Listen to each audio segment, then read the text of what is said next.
Hello, I'm Isaac Hayes III, founder and CEO of Fanbase, and I'm here with a very important message.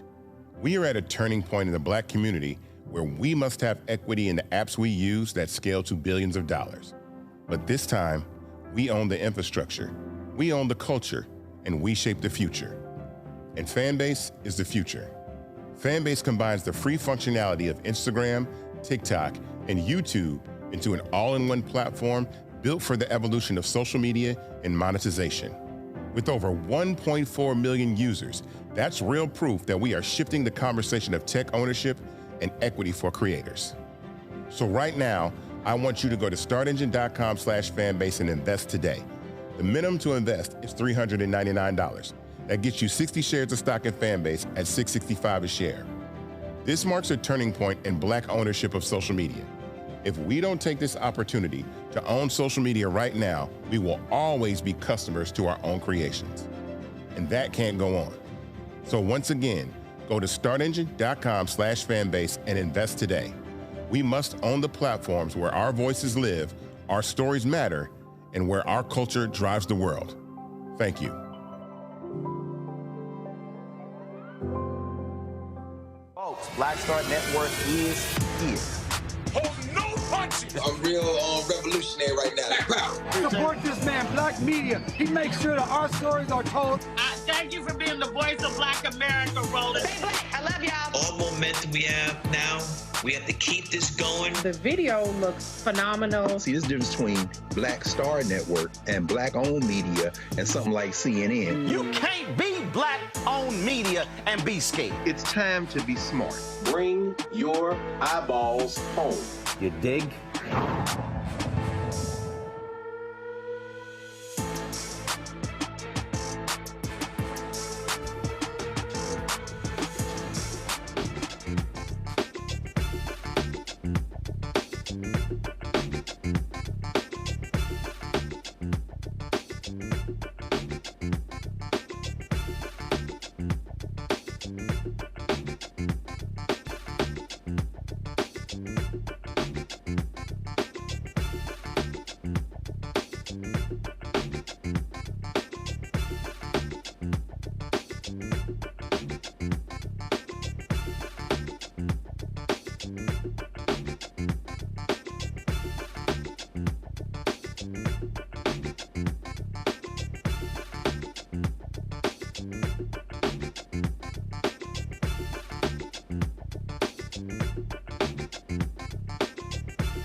Hey, folks, today is Tuesday, September 9th, 2025. Coming up on Roland Unfiltered, streaming live on the Black Star Network. I'm here at the Equal Justice Institute in Montgomery, Alabama. And so we are here in their Legacy Museum Annex here for a meeting of black strategists. I'll tell you more about that later in today's show. In Missouri, Republicans have passed a racially gerrymandered congressional map that removed the congressional district of Congressman Emanuel Cleaver. We'll talk with Congresswoman Yvette Clarke, chair of the Congressional Black Caucus, about this attack on black members of Congress. Also in today's show, Congresswoman Ayanna Pressley of Massachusetts, she is demanding that Federal Reserve Chair Jerome Powell address the rising unemployment rate of black women. She will join us on today's show as well. A New York pastor at Advocacy Baptist Church is calling out MAGA Christians. We'll show you exactly what he has to say. And I keep telling y'all, these white Republicans are so focused and concerned about white births, white fertility rates. And so wait till I show you a conversation that MAGA Republican Charlie Kirk had with Laura Ingraham on Fox News. Also, folks, in our marketplace segment, art lovers, you're going to enjoy today's segment. Folks, it's a lot we're going to talk about. It's time to bring the funk on Roland Martin Unfiltered on the Black Star Network. Let's go. He's got it. Whatever the miss, he's on it. Whatever it is, he's got the scoop, the fact, the find. And when it breaks, he's right on time and it's rolling. Best believe he's knowing. Putting it down from sports to news to politics. With entertainment just for kicks, he's rolling. It's on go, y'all. It's Roland Martin, yeah. Rolling with Roland now. He's funk, he's fresh, he's real, the best, you know he's Roland Martin now.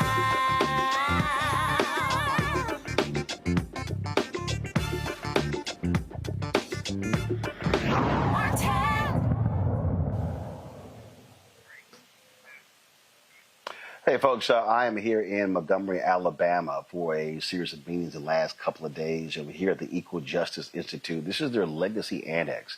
They've actually opened up their Legacy Museum, and they have, of course, also an amazing memorial dedicated to those people who have been lynched, as well as a sculpture park. And I wanted to purposely show you this here. So this is literally where we are. And so I'm going to step out of the way. So you see what this says on the wall here. You're standing on a site where enslaved people were warehoused. And this was an 8-year effort for them to get this property, to get this. And so if you come to downtown Montgomery, they have this facility, the Legacy Museum. Like I said, their sculpture park. So it's a whole lot that's here in Montgomery. And so we appreciate Brian Stevenson and his staff allowing us to be able to meet here the last couple of days. And so we certainly are standing on hallowed ground. Again, where enslaved people who, thousands of slaves that came through Alabama, coming through this particular place as well. In fact, they have a sign here that shows by 1860 in Mobile County, you had some 11,000 enslaved people of African descent here in Montgomery, some 21,710. In Natchez, Mississippi was 14,000.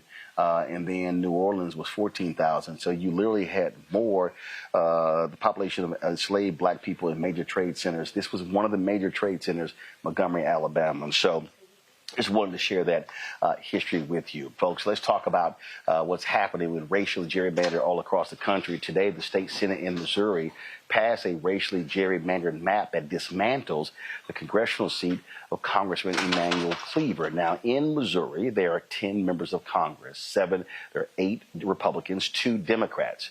1 Democrat, Emanuel Cleaver in Kansas City. Wesley Bell is in St. Louis, and so they are destroying the district of Emanuel Cleaver to give them a 7-1 advantage, and so that's what is happening right now. So you see what's going on across. My apologies. They have right now. It's 8 members, 6 Republicans, 2 Democrats. This would give them a 7-1 majority. This is a statement released by Democratic Chair Ken Martin. He said Missouri House Republicans, following the lead of Donald Trump to rig the state's congressional maps, is corruption at its worst. Missouri House Democrats fought back every step of the way, including Representatives Reed, Folks, and Dean, who hosted a sit-in since Thursday to stand up for Missouri voters. The American people are fed up with Donald Trump and his Republican circus. Costs are rising. He said costs are rising, the economy is tanking, and his signature legislation is a massive transfer of wealth from the bottom to the top. No wonder Trump is trying to rig the game. He knows Republicans can't win elections on their abysmal record. Democrats will continue to fight back every step of the way, and make no mistake, this fight in Missouri is not over. Joining us right now, Congresswoman Yvette Clarke out of New York. She's the chair of the Congressional Black Caucus. Glad to have you back on the show. Congresswoman, what you're seeing right now is literally an arms race. We saw, of course, Republicans in Texas following the lead of Donald Trump racially gerrymandered that state, getting rid of 5 Democratic districts, including 2 African Americans, 1 in Dallas, 1 in Houston. California Governor Gavin Newsom, he responded saying that he would be changing the maps there. We, of course, in your home state, Governor Kathy Hochul says she'll be moving to do the exact same thing there. And so at some point, where does this end? Where do black voters, of course, are being impacted? Then, of course, we have that Supreme Court case that could very well wipe out half of the Congressional Black Caucus. And so I have been trying to tell people there's a massive effort to defund Black America, and there's a direct attack on black representation in the United States as we speak. Absolutely. Well, first of all, thank you for having me, Roland. And let me just correct something. They are actually eliminating 4 black congressional seats, actually 5 in Texas. It's the 2 seats held by Jasmine Crockett and Mark Vesey in the area. 5 in Texas, but 2 black. Yes. Well, but also there's also the 2 in the Houston area, the one that is represented by Congressman Al Green, and the vacant seat that was left vacant by the death of Sylvester Turner. So that we could lose 4 CBC members in this redistricting battle in Texas. And as you've rightly stated today, unfortunately, the legislature in Missouri moved to redistrict Congressman Emanuel Cleaver out of his seat in the Kansas City, Missouri area.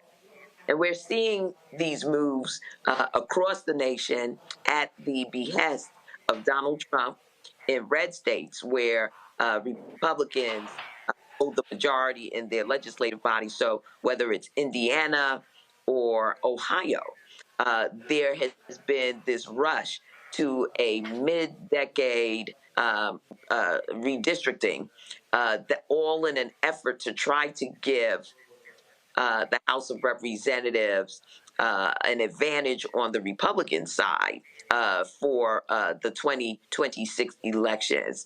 And we actually held a press conference today, Roland, to highlight the numbers of CBC members that are impacted and are potentially impacted by what is taking place right now.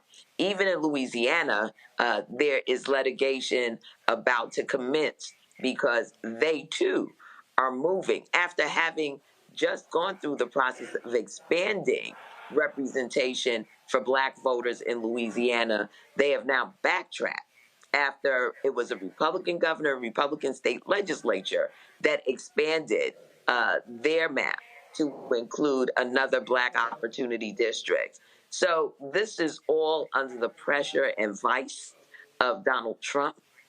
But there's a willingness on the part of these Republican state legislators to do his bidding, all at the, unfortunately, at the demise of the representation of black communities across this country. And in Ohio, it's the Amelia Sykes seat, Representative Amelia Sykes, which is not a majority black district, but represent the values of the people in Akron, Ohio, and its environs, and they're trying to eliminate her seat as well. Well, the question people are asking is, okay, how do they respond? What do they do? Look, we saw what happened in Tennessee. Republicans dismantled the congressional district in Nashville, literally splitting it into 4 congressional districts. So we see Republicans are doing there in Missouri. So what do you say? How do the voters respond? And for me, what I keep saying is that for black voters, we have to maximize our vote. And we can't be simply in elections and voting at 35, 40, 45% of our capacity. Absolutely. Well, there are a couple of things. One, we need to register our disgust with what's taking place. If you are taking for granted the fact that you have someone representing you in Congress that is reflective of your lived experiences, that is fighting and using their voice to amplify your aspirations and your desires, then you need to be outraged by what is taking place right now. It is very clear to us that the demise of the Republicans in these states is what they are running from. They know that they have passed some very unpopular bills, painful legislation that is now law, and that they're going to pay a price for it.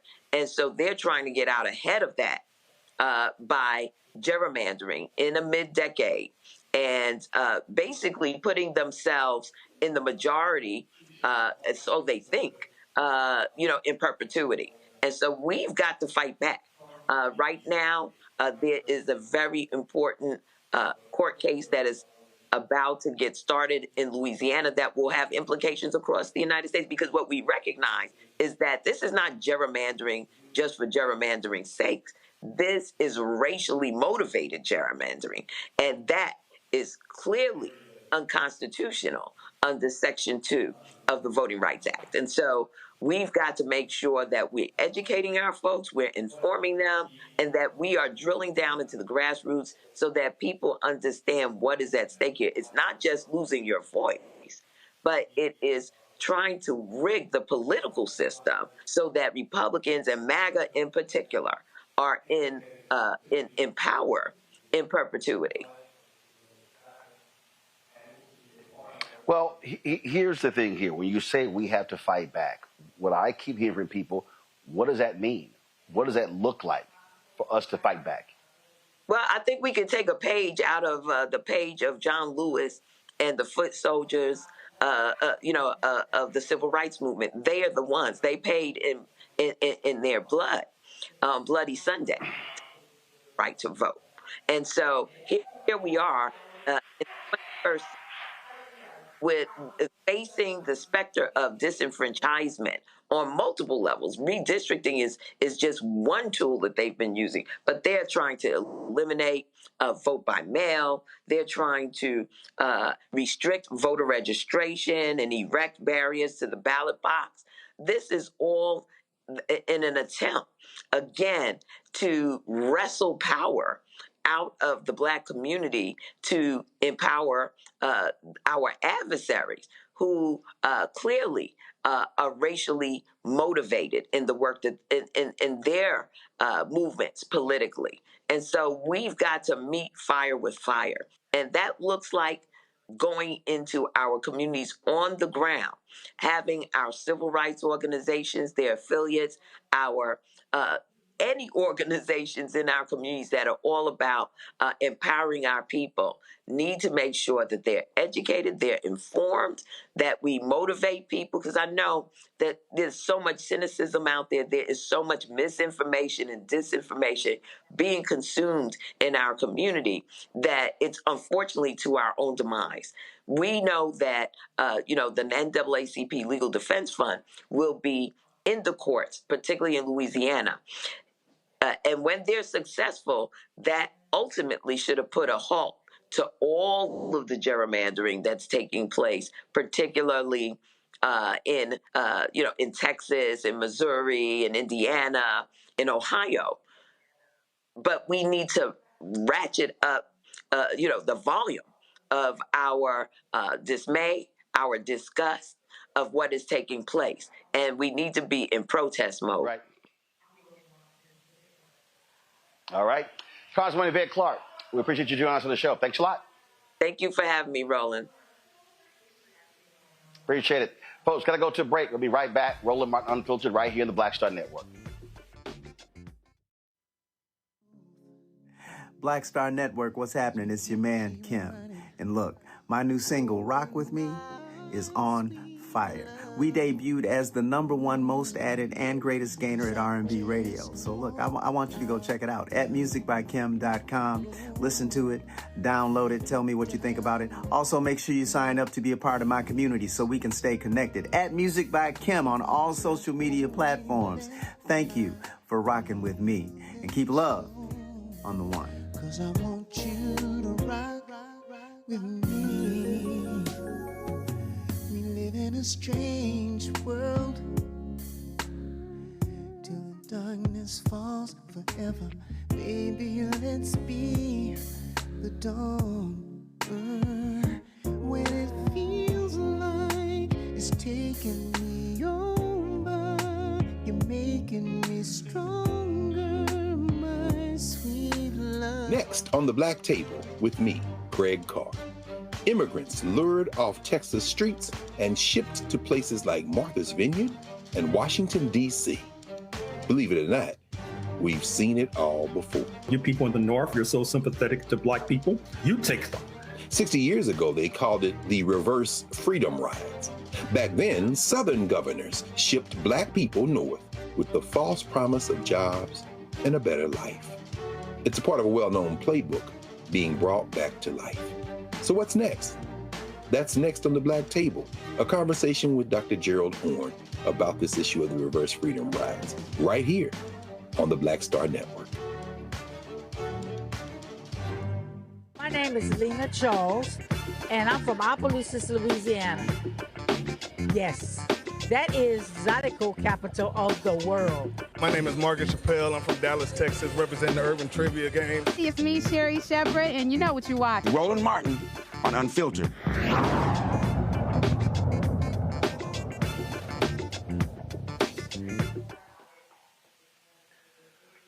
All right, folks, introducing my panel, Dr. Mustafa Santiago Ali, former senior advisor for environmental justice at the EPA, joining us out of D.C. Dr. Randy Bryant, she's entrepreneur, author, speaker, and creator of The Truthing Game out of Washington, D.C.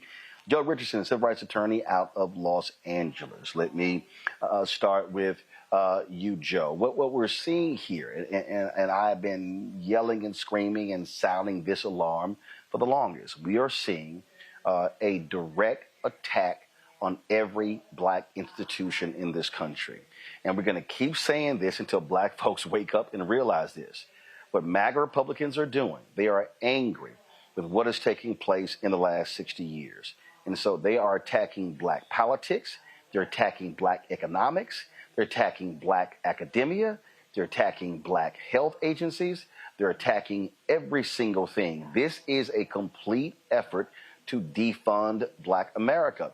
And people cannot act like this thing is normal. I mean, if I had to make a comparison, and I keep doing this, I mean, to be in this facility, the Equal Justice Institute, you talk about Reconstruction.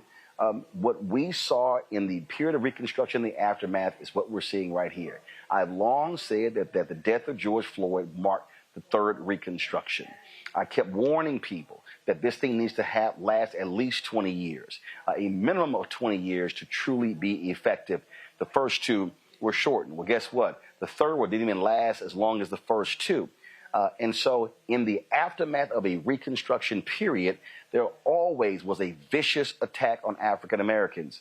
And after the first Reconstruction, 1865 to 1877, you saw the attack on Black political representation where they ran every African American out of Congress. What we are seeing right now is the same thing. A backlash, a vicious attack against Black America. Yeah, there's always a flip back with each and every one of these events that charts Black progress. And so here we are again, right? After Barack Obama and then eventually George Floyd, and now you see this flip back going on again. And so they're trying to flip it all the way back. And meanwhile, back at the ranch, if we're not voting the way that we need to, then it gets more difficult. I mean, voting is the most important battle line here. The idea that, and we feel like we're talking like we're broken records here, that we've lost blood, we've sacrificed blood, sweat, and tears for people to be able to vote, for our people to be able to vote. And the idea that someone could actually think that they're okay, black person, okay, despite the fact of not voting. And this is not regular gerrymandering. You have some people saying, well, the Democrats do this all the time, this and that and the other. Not only is it, in the middle of the 10 years towards the census, but it is directly calculated towards getting rid of black votes, black voices, particularly not only because black voices exist and they stand up for black people, but because black folks typically make the difference because of how well they vote together from a percentage standpoint between Democrats winning and losing elections. And so that's what they're trying to do. So, I'll be in D.C. a couple of weeks, and it'll be interesting to see what's left of the African American Museum, what they're trying to take away, how they're trying to take away history, tell different stories. I'm sure it's amazing you're sitting where you are, Roland, because this is exactly the kind of thing that they want to treat like it doesn't exist. And so we do have to wake up, understand what it is that's actually going on, that this is a direct attack on black folks, black things, black history, black culture, black contributions. You keep filling it in. And at the same time, understand that attacks on constitutional rights involving any and everyone affect us all. Sure, we're focused. We ought to be focused on what is affecting us. But listen, if they can go walk down the street, arrest this person, that person, without charges, without constitutional basis, then that's bad news for all of us.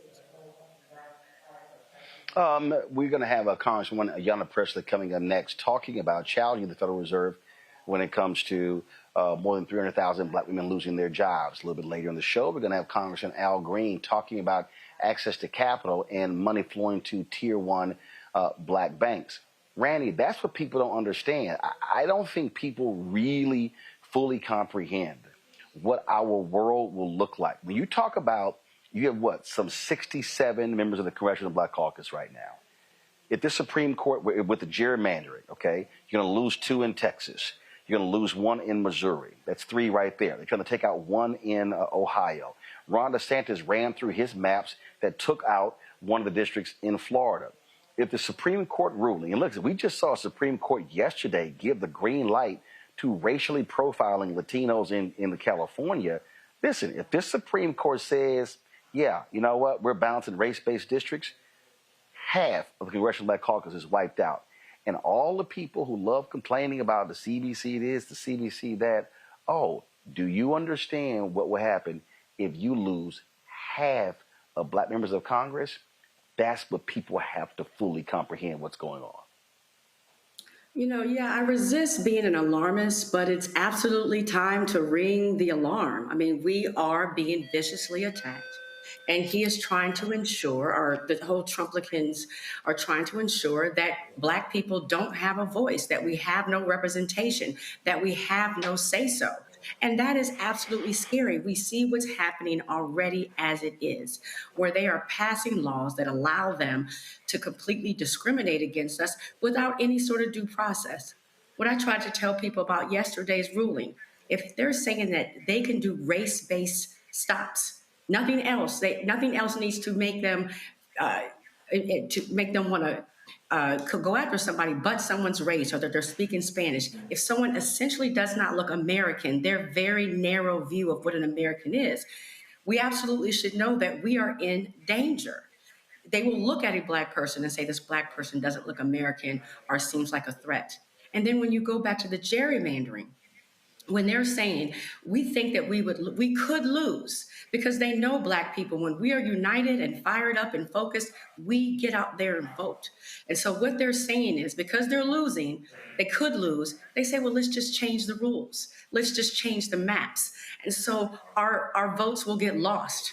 and anybody that represents us will be lost. And so we're in big trouble if no one is fighting for us. There's no voices for us. So yes, it is time to ring the alarm and for all of us to wake up and raise hell.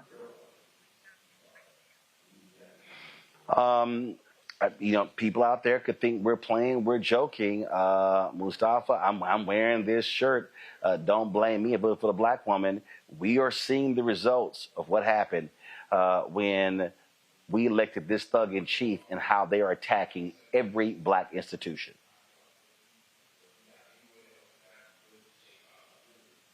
Define democracy in many of our communities across our country. These folks aren't playing, but they continue to play in your face, and folks just continue to allow it because they keep thinking, well, it can't get any worse. It can't happen to me. All of the things that help you to sleep at night, but the reality of the situation is that you are also on the chopping block. When I looked at the maps that they were doing today and the sets of actions that they continue to move forward on, I was thinking to myself, this looks like a damn crime scene sketch, because what you continue to find is that they are literally taking their hands and strangling our communities. They are strangling the resources out of our communities. They're strangling the power out of our communities. They are strangling the future out of our communities. And people still will just sit back and say, well, maybe that's not going to happen in any greater way. And when they do these maps, here's the interesting thing. They're really giving y'all the middle finger. That's what they're doing. They're saying that I don't care, no matter what happens, we're going to make sure that black folks know that they're not welcome, that brown folks know that they're not welcome, that Democrats know that they're not welcome. That's exactly what these sets of actions are sending a very clear message. So you're going to have to make a decision. Are you going to get up and get engaged? Are those folks who call themselves our allies actually going to show up and do some real work this time? Or you will blink and you will not find democracy. But not just you won't find democracy, you're not going to have any rights. And you're going to find yourself in a very dangerous and precarious situation in the not so distant future. So, folks, going to go to a break. We come back. We're going to talk to Congresswoman Ayanna Pressley. She is pressed to the case when it comes to the more than 300,000 black women who have lost jobs since January. We'll have her next. Folks, don't forget to support the work that we do here at Roland Martin Unfiltered and the Black Star Network. Join our Bring the Funk fan club. The goal is to get 20,000 of our fans contributing, on average $50 each a year. That's $4.19 a month, 13 cents a day. That funds this show as well as the other shows on our network. If you want to support us, please do so by utilizing Stripe QR code. If you want to give to us via Cash App or use a credit card, again, the Stripe QR code, you see it right there. PayPal is R Martin Unfiltered. Venmo is RM Unfiltered. Zelle, Roland at RolandSMartin.com. Roland at RolandMartinUnfiltered.com. And again, if you want to check some money order, make it payable to Roland Martin Unfiltered, P.O. Box 57196, Washington, D.C. 20037-0196. Our goal is to raise $1 million between now and the end of the year. And so, if you want to make it all possible, stand with us as we celebrate 7 years of Roland Martin Unfiltered, 4 years of the Black Star Network. Back in a moment. This week on The Other Side of Change. D.C. has been ravaged and taken over by tanks, soldiers, police officers over the last 2 weeks, and it's only starting there. Trump has announced that he also has plans to bring this to Chicago, Baltimore, and New York City. So we're going to dig into it. This is On the Other Side of Change, only on the Black Star Network.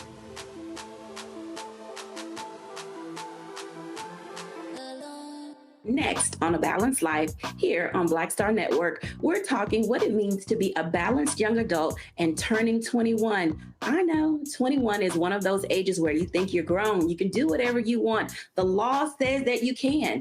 But what are you packing in your 21-year-old toolkit that will allow you to not only survive, but to thrive? You have every right to make whatever decision that you want to make, okay? Because you're grown. Don't go out here and do something and then want to come back and expect somebody else to clean it up for you. That's all this week on A Balanced Life with Dr. Jackie here on Black Star Network.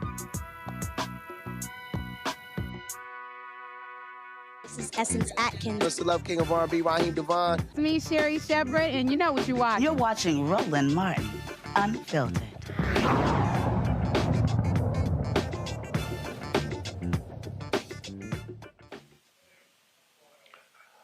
Well, Houston Congressman Al Green has always stood up for African Americans and black banks. Well, during a congressional hearing, he advocated on behalf of those banks, saying they should be getting Tier 1 funding. Here's what he had to say. Let me now recognize gentleman from Texas, Mr. Green, for 5 minutes. Thank you, Madam Chair. I thank the ranking member for her comments and would associate myself with the comments of the ranking member. I would call to our attention the intelligence that has been provided to me indicating that there are 4,487 FDIC insured institutions. And it is my belief that less than 50 are black owned.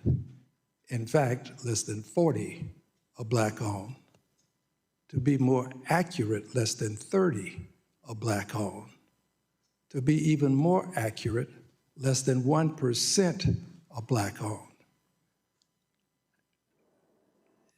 I'm interested in knowing how we can use this topic of funding access to acquire more black banks. I've been with friends who've started banks. It is not easy to acquire Tier 1 capital. Tier 1 capital. There's not a black bank in the country with $10 billion in Tier 1 capital. Probably 2 exceed $1 billion. Probably 2. Now, Mr. James, you're much more educated on these things than I, so correct me. Do we have more than 2 black banks with Tier 1 capital exceeding $1 billion? Thank you for the question, Congressman Green. Actually, there are 25 black-owned institutions in the United States, and there are 2 that exceed $1 billion in total assets. Technically, no, there are no institutions that are black-owned that have more than $1 billion in Tier 1 capital. These are institutions that are just over $1 billion in total assets. And the truth is this, we didn't get here because black people are not intelligent, because they can't count, because they can't be educated. It's racism. So the question becomes, how do we overcome this racism so that black people can own banks and acquire capital? I don't have the answer, but I know what has created the problem. And until we confront this, I'm not sure that we'll be able to resolve the issues associated with starting and maintaining black banks.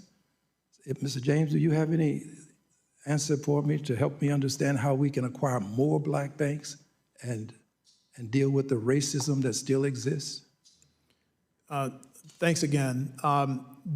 I do want to acknowledge that in the last 5 years, for the first time in American history, we have seen a convulsion in the United States economy, such as what happened during the pandemic, and actually not seen a decline in African American owned institutions. Typically, when you had the Great Depression or the Great Recession, you would lose typically around half of the black owned institutions would fail because they were undercapitalized. In the last 5 or 6 years, there's been more capital available, and so we've actually seen a slight uptick. So at the beginning of the pandemic, there were only 19 black-owned banks, and now there's 25.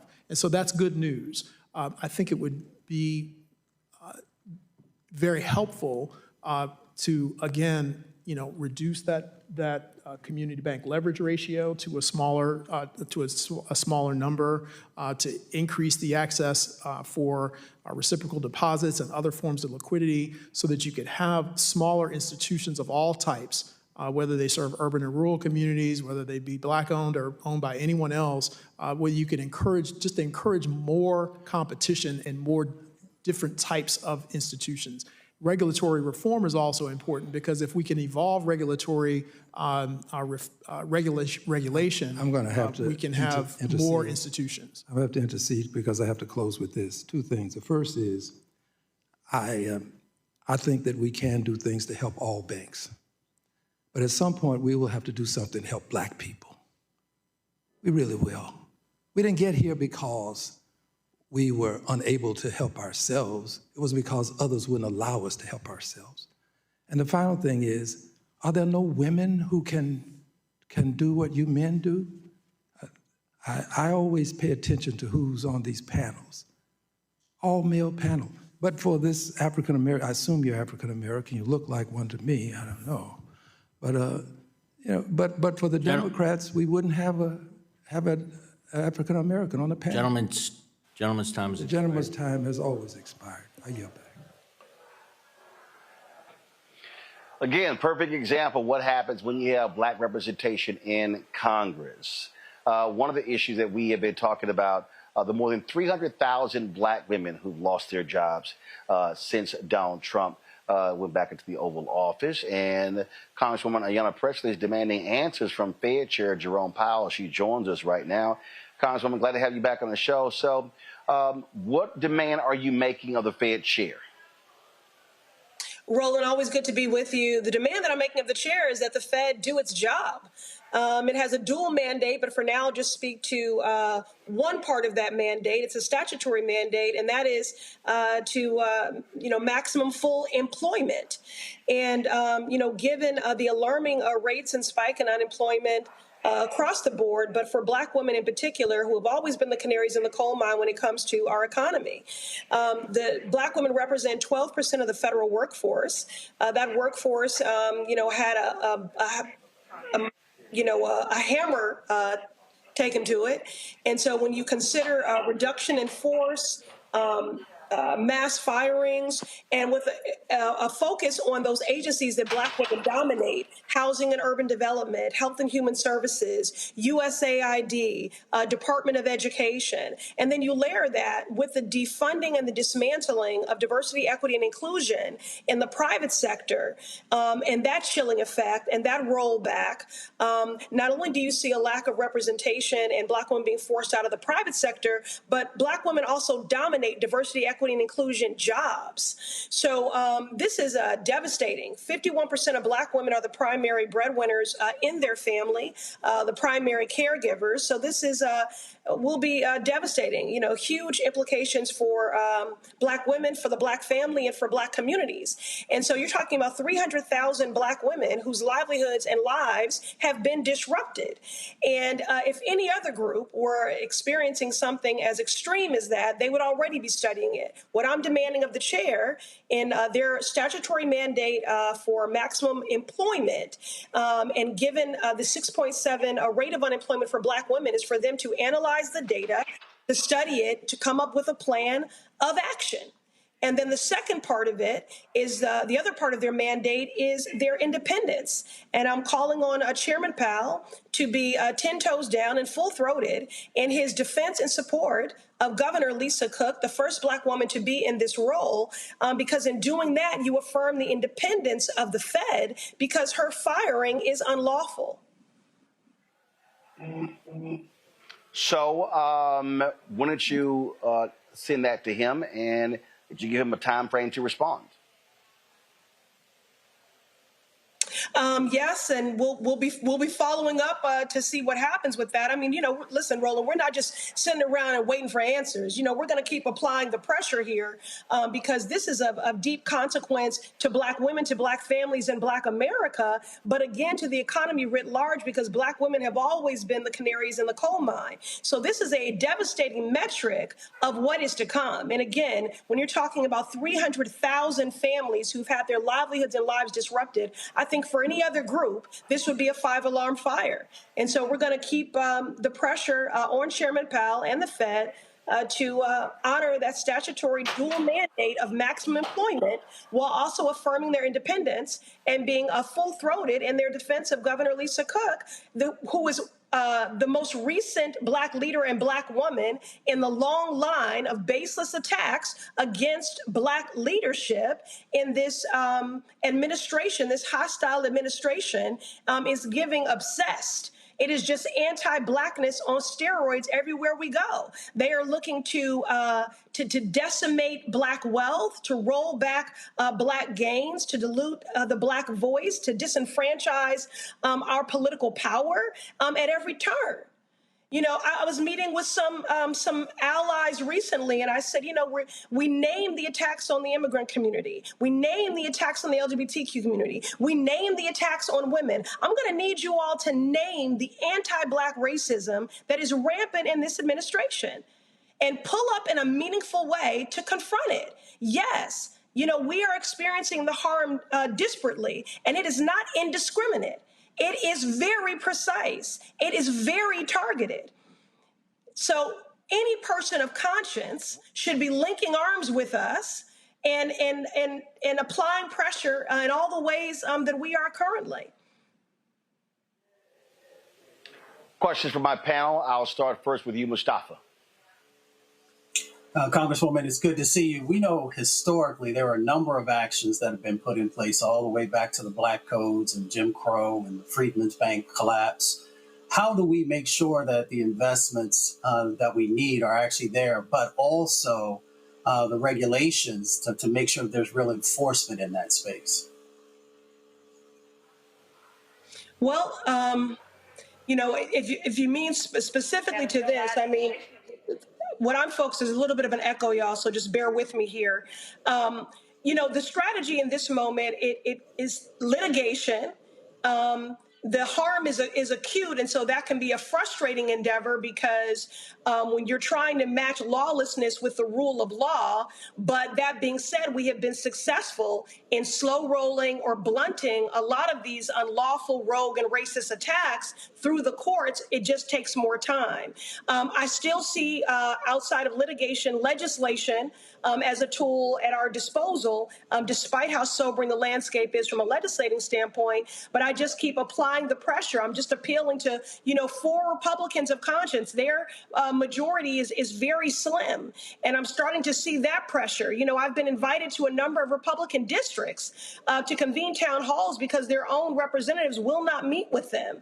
And as people start to feel the effects of this economy, the impact of these chaotic tariffs, the impact of these mass layoffs, and are worried about their Medicaid and their Social Security. So it's very important that we continue to keep the public aware and informed. And the more informed they are, the more enraged they are, and the more they're clear about who are the architects of this harm. And it is the opposition. And then finally, agitation and mobilization. So I think it's all of those things. It's litigation, it's legislation, it's agitation, it's mobilization.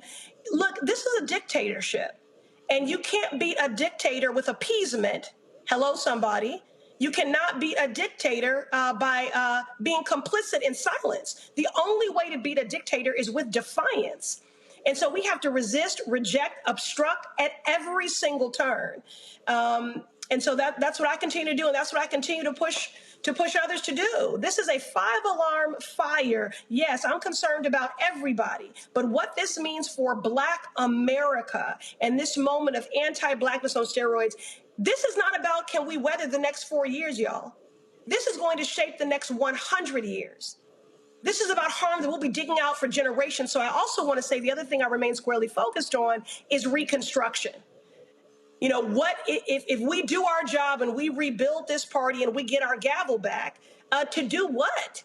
You know, so that's what I'm actively working on now is what does the work of reconstruction look like? Because when you have someone running the country who's running it like one of his many failed bankrupt businesses, they're going to move fast and break things. And it's easy to do that. It's a lot harder to rebuild.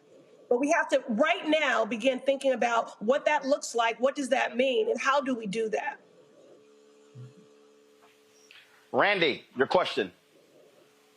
So much for being here. When we talk about rebuilding, I'm thinking about the individual families, those 313,000 Black women who have lost their jobs, many of them very, powerful, well-paying jobs. Do you have any practical advice of what they can do now? How do they start to rebuild their lives?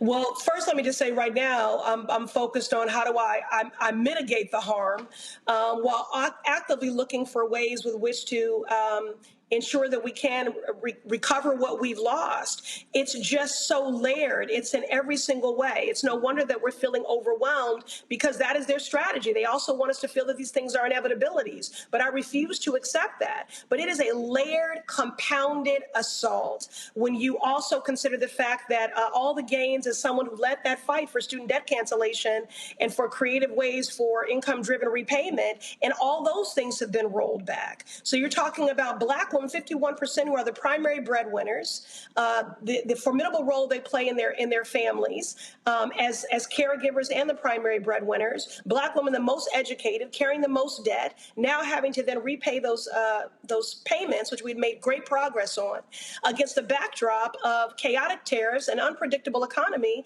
and being laid off. So I'm trying to get at this in every single way.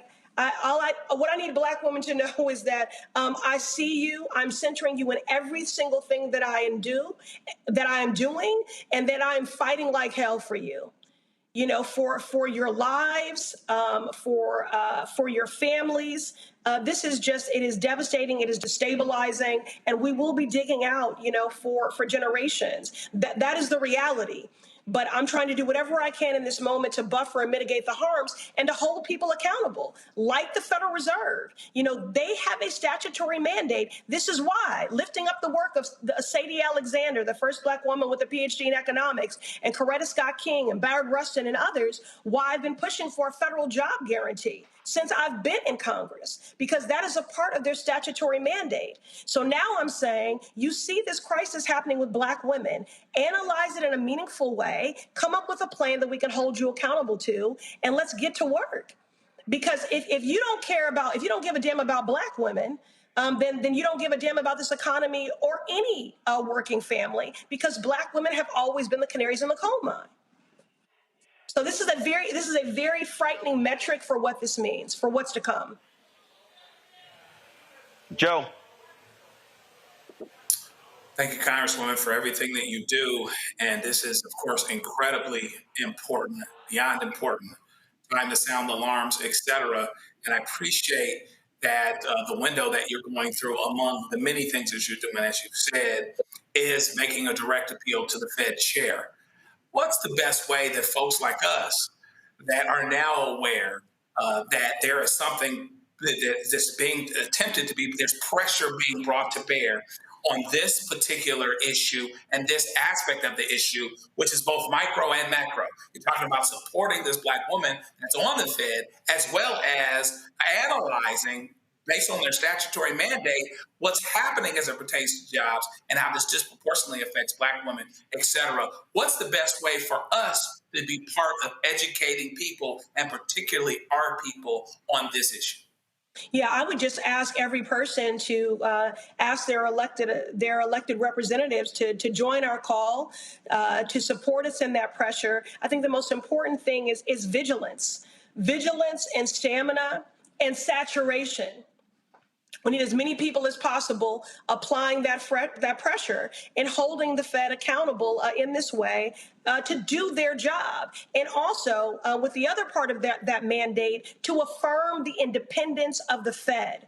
Because not only is the targeting of Lisa Cook racist, but a consistent and predictable play from Donald Trump and his obsession with Black leadership and Black women in particular, but it is unlawful. It is racist and it is unlawful. And so join our calls. Ask your other elected leaders and beyond to join our calls and our demands for Chairman Powell to be full-throated in his defense of Lisa Cook and call this what it is. It is an unlawful firing, and in doing that, he also affirms the independence of the Fed.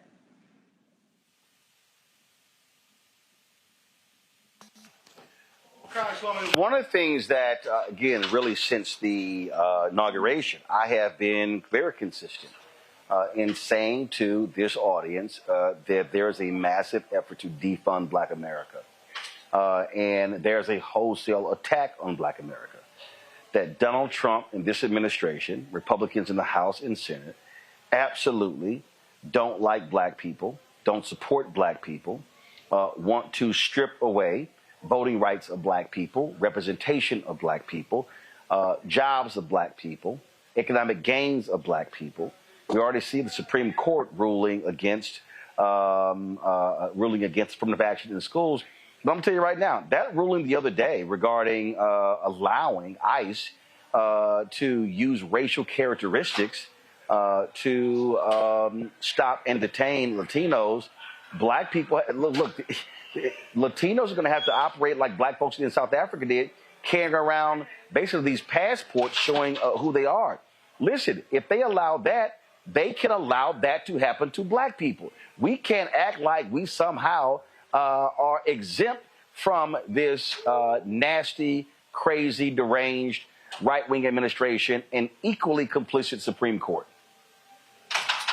Oh, I completely agree. I mean, this is the time for solidarity, and we have to be intentional, in that way. I mean, again, even if Black America and brown folks will feel the harm the most, the point is this harm is coming for everyone. And so solidarity is key. There was a practical question asked earlier about, how best to support Black women.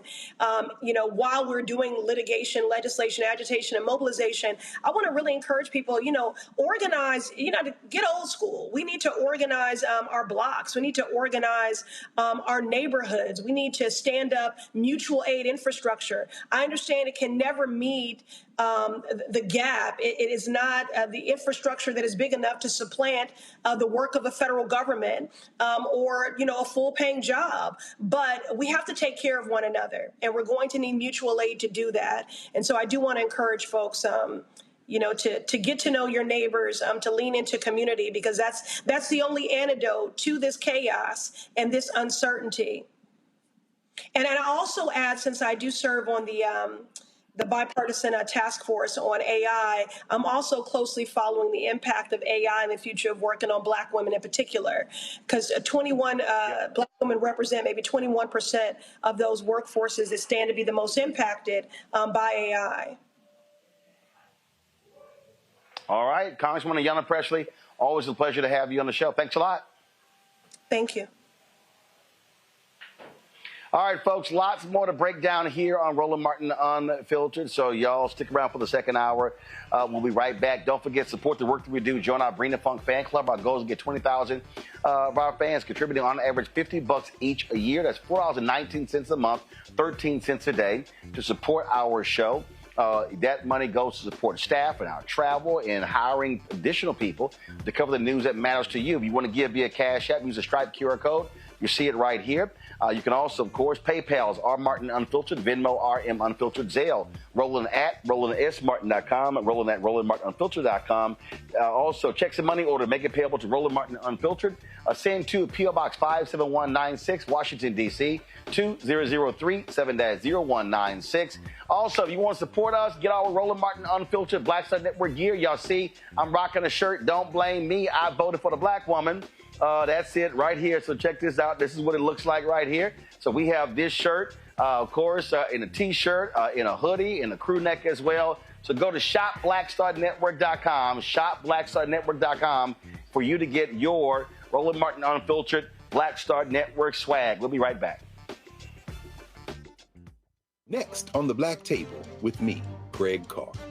Immigrants lured off Texas streets and shipped to places like Martha's Vineyard and Washington, D.C.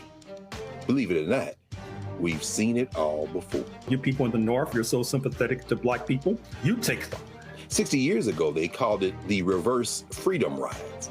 Back then, Southern governors shipped black people north with the false promise of jobs and a better life. It's a part of a well-known playbook being brought back to life. So what's next? That's next on the Black Table, a conversation with Dr. Gerald Horn about this issue of the reverse freedom rides, right here on the Black Star Network. Hello, I'm Isaac Hayes III, founder and CEO of Fanbase, and I'm here with a very important message. We are at a turning point in the black community where we must have equity in the apps we use that scale to billions of dollars. But this time, we own the infrastructure, we own the culture, and we shape the future. And Fanbase is the future. Fanbase combines the free functionality of Instagram, TikTok, and YouTube into an all-in-one platform built for the evolution of social media and monetization. With over 1.4 million users, that's real proof that we are shifting the conversation of tech ownership and equity for creators. So right now, I want you to go to startengine.com/fanbase and invest today. The minimum to invest is $399. That gets you 60 shares of stock in Fanbase at $665 a share. This marks a turning point in Black ownership of social media. If we don't take this opportunity to own social media right now, we will always be customers to our own creations. And that can't go on. So once again, go to startengine.com/fanbase and invest today. We must own the platforms where our voices live, our stories matter, and where our culture drives the world. Thank you.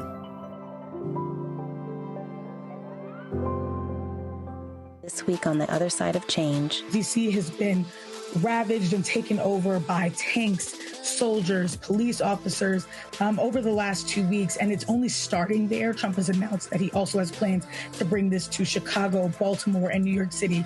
So we're going to dig into it. This is On the Other Side of Change, only on the Black Star Network.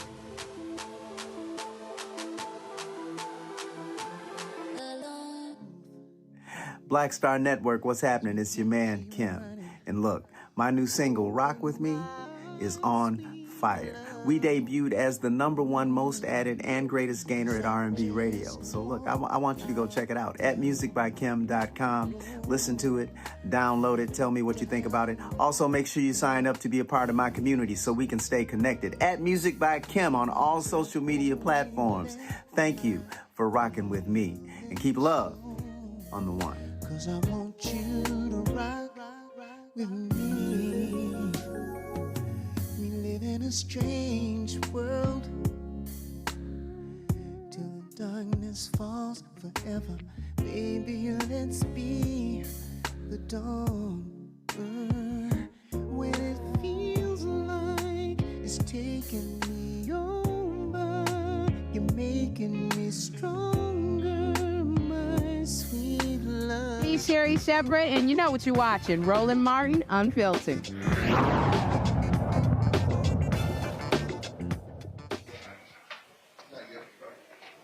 Folks, let's talk about how absolutely awful this Trump economy has been. Some new numbers came out today. The Labor Department released some numbers. It turns out U.S. employers added nearly 1 million fewer jobs than was initially reported. A new analysis about hiring for the year ending in March was overstated by about 911,000 jobs. The most significant downward revision on record. The Bureau of Labor Statistics revised the prior 2 months' data showing employers actually shed 13,000 jobs in May, a loss that marks the first monthly decline since December 2020. Bottom line, what this tells us, Mustafa, is this economy sucks. And Donald Trump, many people, he was elected because of the economy. Well, guess what? We tried to tell folks that he was not going to be great for the economy. And so his tariffs are showing us that had a more devastating impact on the economy even earlier than expected. And if people think that, oh, that's just a 1 month bump, no. We got stagflation. We're moving towards a recession. And so this idiot doesn't care. And I keep seeing all of these farmers whining and crying, now begging for a buyout. It's like, so now y'all want a buyout, but then y'all were against student loan debt and things along those lines. I'm sorry, thoughts and prayers.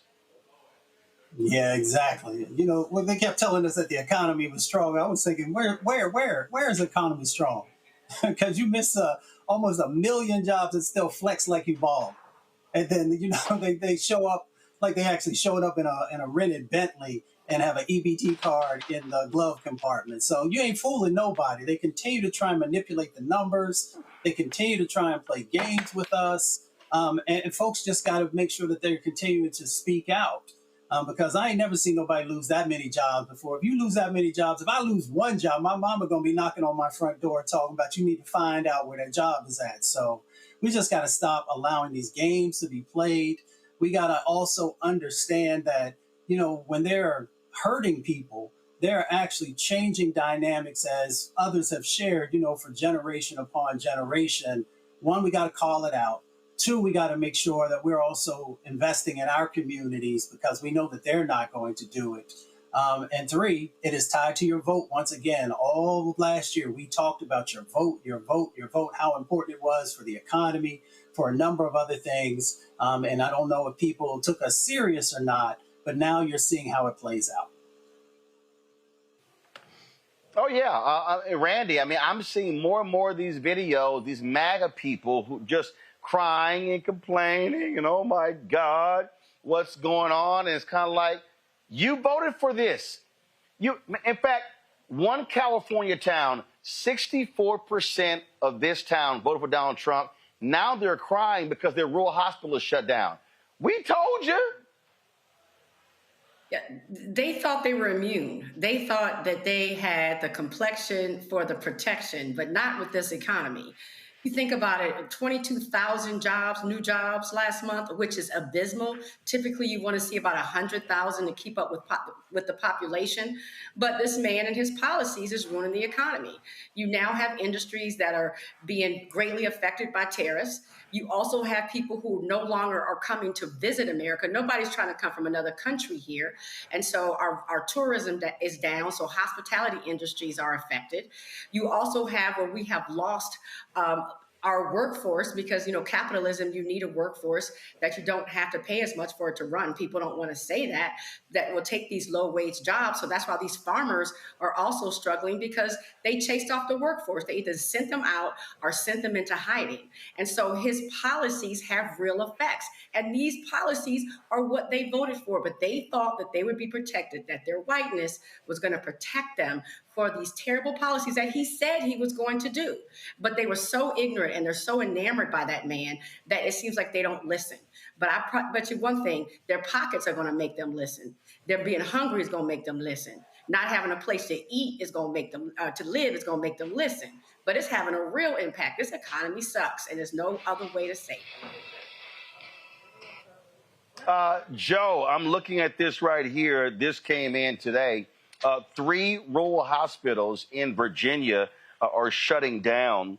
Augusta Health said that it's a response to the One Big Beautiful Bill Act and the resulting realities for healthcare delivery. And so, guess what? A lot of those MAGA wave flagging folks in rural Virginia, hello, say goodbye to your hospital, all because of Donald Trump and his policies. Say goodbye to your hospital and then say hello to increased hospital expenses, increased medical care expenses for all of us, even those of us that are insured. People that are in emergency care that can't get regular primary care, they're going to show up somewhere. That's going to be covered, quote covered, but ultimately it has to be paid for. And so that's going to continue a vicious, terrible cycle. We're going to become sicker, right? Less people are going to go to the hospital. By the time they go to the hospital, it's going to cost more and be more on an emergency basis. And it's going to continue this cycle that's going to cost more money for all of us, right? Healthcare is not going to go down. It's not going to be more expensive. You're not going to have better outcomes when people in rural areas can't get care, when there's more crowded hospitals in other areas, or because there's less hospitals in a rural or some other area, you're going to have more people seeking care. You're going to have a whole lot of chaos that's going to result. And it's going to continue. And it's going to be very, very hard to unwind. It's very hard because eventually what will happen is what's starting to happen. You see with the loss of jobs that the economy is contracting. The economy is contracting. We won't be able to turn this around and bring money back to bear that we have lost because the economy is contracted. People aren't shopping, people aren't buying, et cetera, et cetera, et cetera. So it's going to continue to be this cycle that's going to continue to affect those that are the least of us and those of us that thought we had our thing on a string. Those of us that thought that we were doing well and that Trump was our guy are going to suffer a very, very severe situation, and there's going to be no sympathy forthcoming related to it. Again, we told all these people this is going to happen. And Randy, to your point, they thought it was going to be somebody else. They thought, oh, we're going to own the libs. And it's like, you're an idiot because it's going to impact you. The grocery prices, the food prices. We saw this before the last time. He screwed farmers, and $25 billion in American taxpayer money had to bail them out. So they were shocked it happened again. It's just called a sequel if this was Hollywood. Well, their racism makes them blind to logic. Their absolute racism makes them blind to logic. And so all they focus on is what he's going to do against everyone else. And so they got excited when he talked about getting the illegals out of here. They got excited when he went on an attack against DEI and affirmative action and, you know, anything woke, as he called it. They got excited and they thought that they were part of the chosen people, that this boy who was this guy, this orange person who was born as a millionaire, got $1 million loan from his dad to bail him out on a few occasions, really has some relation to them,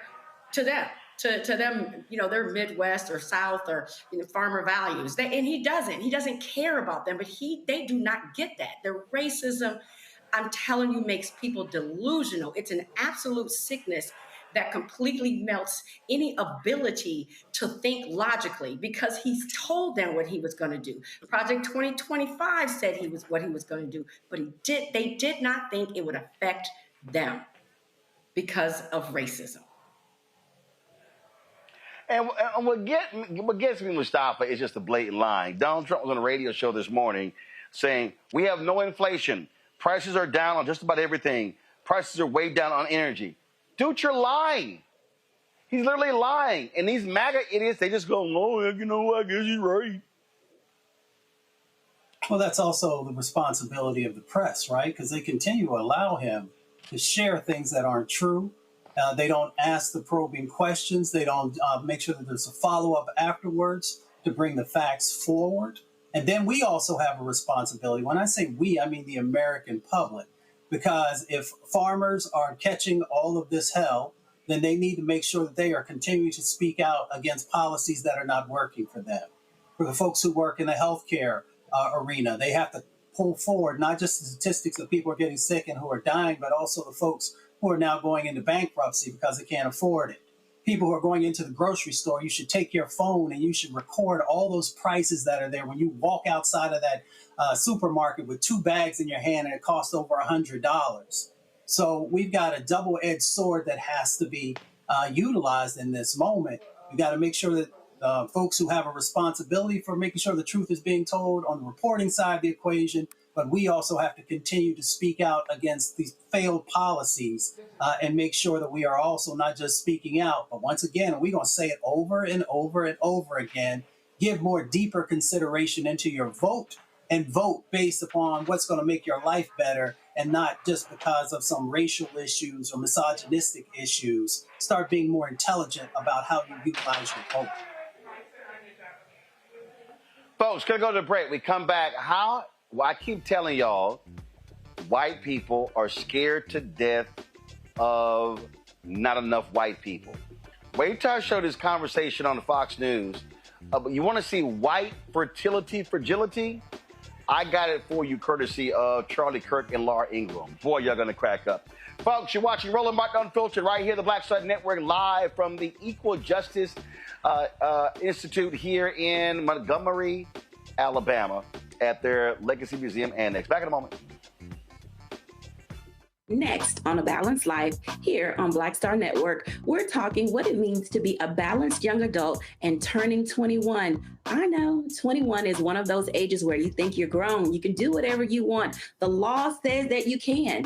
But what are you packing in your 21-year-old toolkit that will allow you to not only survive, but to thrive? You have every right to make whatever decision that you want to make, okay? Because you're grown. Don't go out here and do something and then want to come back and expect somebody else to clean it up for you. That's all this week on A Balanced Life with Dr. Jackie here on Black Star Network. This week on The Other Side of Change. D.C. has been ravaged and taken over by tanks, soldiers, police officers over the last 2 weeks, and it's only starting there. Trump has announced that he also has plans to bring this to Chicago, Baltimore, and New York City. So we're going to dig into it. This is On the Other Side of Change, only on the Black Star Network.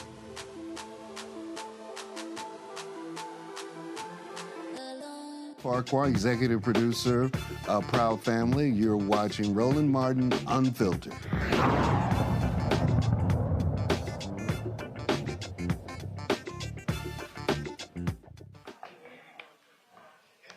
All right, I talked about this in my book, White Fear, how the browning of America is making white folks lose their minds about white Americans, especially white conservatives, freaking out because they stopped screwing. They stopped having kids. And so Elon Musk, he's always talking about declining white birth rates. And see, they always talk about women, but they really mean white women. When they say birth rates, they really mean white birth rates. Not black, not Latino, not Asian, white birth rates. So white nationalist Charlie Kirk was on the white nationalist Fox News network talking to white nationalist host Laura Ingraham. And this was their discussion about fertility rates. Y'all gonna get a good kick out of this. What is going on with women and not wanting to prioritize family? Yeah, this is a pattern that I've seen time and time on these college campuses where young men are ordering their life correctly. They want to first and foremost have children, get married, and then have a nice job or to be able to travel. If you look deeper into this data, it's completely consistent with other data we've seen in the last couple of years. Young women, they don't value having children. And this is one of the reasons why we are seeing a fertility collapse in the West. We're seeing less and less young people get married. We're seeing more and more people go into their 30s to have children. Now, mind you, this is starting to change the last 18 months especially. We are seeing a little bit of a turning of the corner, if you will, as the country is starting to get more into traditionalism and young people are starting to go back to church. But if you play out the liberal worldview, the Kamala Harris worldview, to its furthest possible logical point, you have a country with literally no future. When you play out the logical endpoint of President Trump's agenda of where young men voted for him, you have one of lots of children, increasing communities, and you also don't have a need then for mass immigration. And this all kind of ties together. Trump voters, young men, they want family, children, and legacy. Young women who voted for Kamala Harris, they want careerism, consumerism, and loneliness. That is a dramatic divide that is going to play out in our politics for the years to come. Okay, I just need y'all to understand what you just heard there, okay? First of all, you have Laura Ingraham talking about, women and families. And you got Charlie Kirk talking about how these women don't want to get married. He's talking to one of those white women. Laura Ingraham ain't never been married. Probably nobody wants to marry her ugly ass, but she ain't never been married. Now, she later adopted 3 kids, but she ain't never been married. So here's Charlie Kirk complaining, talking about women, really white women, and working and trying to say it's Kamala Harris. How about Laura Ingraham? You're talking to one of those white women. And I need y'all to understand, whenever you hear them say women, declining birth rates, blah, blah, blah. Y'all, I'm telling you, they're talking about white people. And what did he say? Well, if we tide turns, and then we won't need immigration. What are they saying? White people. Y'all, that's what all this is about. It's about white people. They are angry. They are upset that white people are not having children. They're upset that white people are not having babies. And so they're trying to blame everything. Control room, I just sent y'all a graphic. I want you to pull that up. Elon Musk, apartheid, South Africa apartheid Elon Musk is always tweeting about fertility rates. He is infatuated. That's why he's had like 12, 13, 14 kids. I think he's got more kids than Nick Cannon. But that's what this is all about. So I need y'all to understand what these white folks are so focused on. They cannot handle the fact that America is going to be a nation that has a majority of people of color. They cannot handle it. They are scared to death. The Charlie Kirks of the world and the Fox News, Laura Ingraham, they're trying to say to white people, hey, we need y'all to have as much sex as possible. And so when you hear him say, oh, well, these men, they want to go to college and they want to travel and get a good job. No, what they really are saying, and this is what the Charlie Kirks of the world can't handle, and let's be honest, I mean, what white woman wants to get with Charlie Kirk? Seriously? Seriously, what white woman wants to get with him? So what they're mad about, they're mad. I need y'all to really understand. Speaker Mike Johnson's the same way. They believe that the decline of America began with the civil rights movement and the women's rights movement.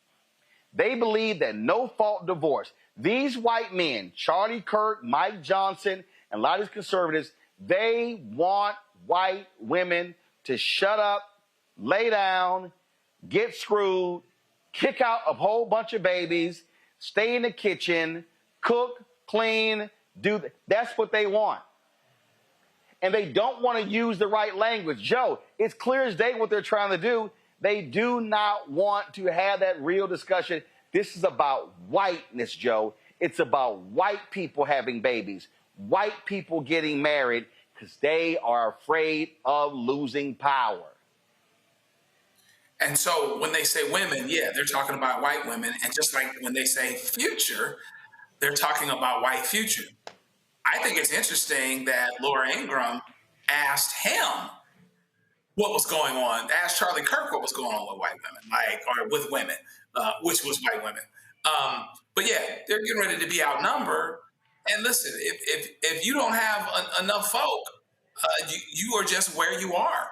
And the fact of the matter is, we're just going to continue on to this thing, and it's going to burst, because the fact of the matter is, you're going to be outnumbered. That is going to happen, just like you are outnumbered in the rest of the world.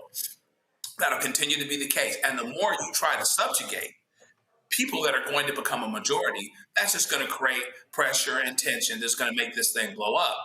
The other part is, you go back to Obama being elected, and you go back to Kamala Harris being elected, and things like this. Despite all of this racial pressure, people of color are still getting elected. And it's a reminder that there's a whole lot of people out here that don't necessarily accept that we always have to have white men in the positions of authority. Once people see something different, and see different potential, they'll demand something different. And they're scared of all of that. All of that scares them crapless, because they know that things are changing. And that's the good news here. We have to continue to facilitate it with our vote, with our involvement, with our understanding, with us speaking out, with action following related to the future that we're all contemplating. But they're not doing what they're doing because things aren't changing.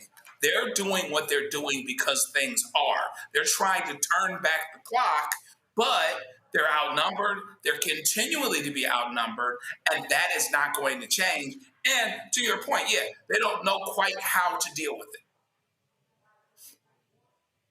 it. Yeah, Randy, when they say make America great again, they really mean make America white again. They really mean make America when white women stayed in the house with housewives and were birthing babies and greeted their white man when they came home with an apron on. That's what they want. See, they never want to say that. So it's like, oh, women. And how in the hell are you going to sit here and try to blame Kamala Harris because white women don't want to sleep with you, Charlie Kirk? Right. No, that is not Harris's fault that he is not attractive to women. It's so funny. They absolutely are terrified at the browning of America. One, I hate to tell them this, but it's too late. That bus has already left the station.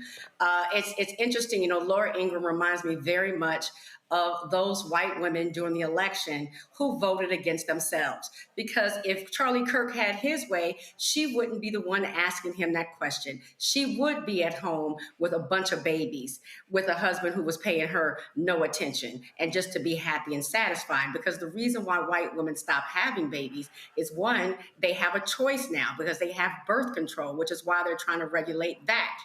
They also have career options and going to school. So it wasn't like they were doing it because having these babies because they were happy.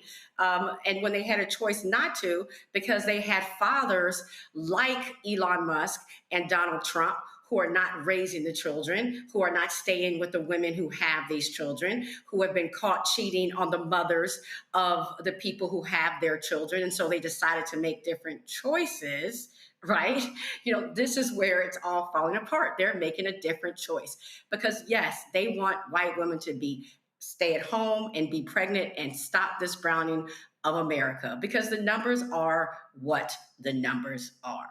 And they're scared about what's happening in the United States. If they looked at the world, it's been over for them in the world. So they just need to grin and bear it. But right now, for them to just have this last-ditch effort of trying to get people to have a whole bunch of babies is going to fall on their faces. And Laura Ingraham should be ashamed of herself. Laura Ingraham, all the women like her who voted against their own interests because they voted for a party who wants to completely make them lose rights over their own bodies just so they can use them as breeders. Well, first, don't nobody want Laura Ingraham ugly ass. Let's just be real clear, okay? All right, so, whatever. So, but Mustafa, so check this out. See, Elon Musk is always tweeting about these stats, these birth stats. And so he put out this graphic here, the state of global fertility. Fertility rate by country in 2023, births per woman. So if you look at this graphic right here, so here's the deal. So below 1.0 is red. So there are very few places in red you see right there, okay? Now, you see the pink? That's 1.0 to 1.9. You know what that is?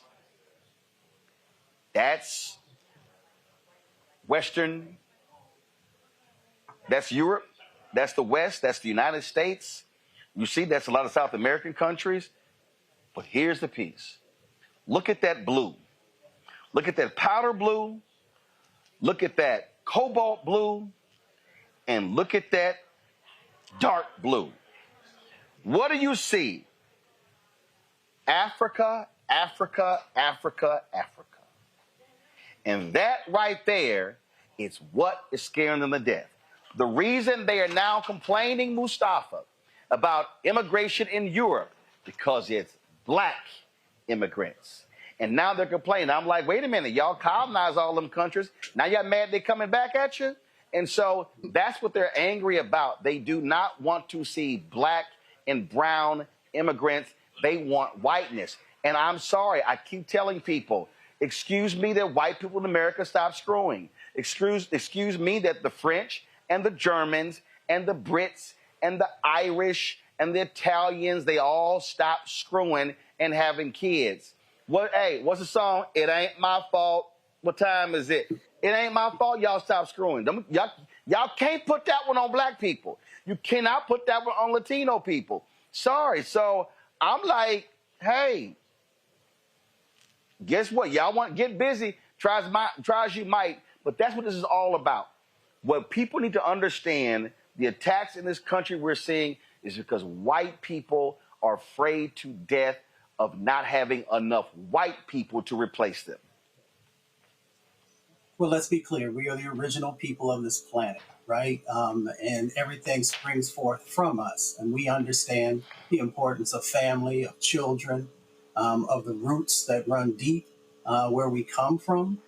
So we haven't lost our traditional values there. When we move over to what's going on here in this country, there's some interesting dynamics with these folks. So you always have these wealthy people who want to go on TV and talk about what somebody else isn't doing. And they fail to realize, or they just want this disinformation. They don't want to have an honest conversation about why young women don't want to have babies, right? Or why they want to put it off. So one of the parts is, it's not that they don't value it, is that they don't want to be broke. And your policies actually make people be broke. I know that that's not grammatically correct, but I'm going to say it the way that it is because I'm country. They also don't want to be barefoot no more. They don't want to sit around and just be babysitting. They want to make sure that they have the opportunity for the fullness of what life is supposed to bring forward. So you who are creating those policies, you have a responsibility to do better. If your policies weren't trash and the results from them weren't the types of results that actually hold people down, then maybe you could convince younger women that it's okay to have babies because we're going to make sure there's a true safety net for you. We're going to make sure that if you take time off to have children, that we're going to support that, all the things that are necessary. So yes, it is their fear of the browning of America, but it is also because their policies are trash. Yeah, I'm like, all right, man, y'all can sit here and keep complaining. So I mean, it just cracks me up when I see them whining, complaining to women. Remember, they don't want to have kids, they don't want to sleep with us, and I mean, they just want to work and they just want to have a life for themselves. But your policies are anti-women, your policies are anti-children, your policies are anti-health, your policies are anti-education, and so what the hell do you think is going to happen? All right, folks, got to go to a break. We'll be right back. More Roland Martin Unfiltered right here on the Black Star Network. Back in a moment. This week on the other side of change. D.C. has been ravaged and taken over by tanks, soldiers, police officers over the last 2 weeks, and it's only starting there. Trump has announced that he also has plans to bring this to Chicago, Baltimore, and New York City. So we're going to dig into it. This is On the Other Side of Change, only on the Black Star Network.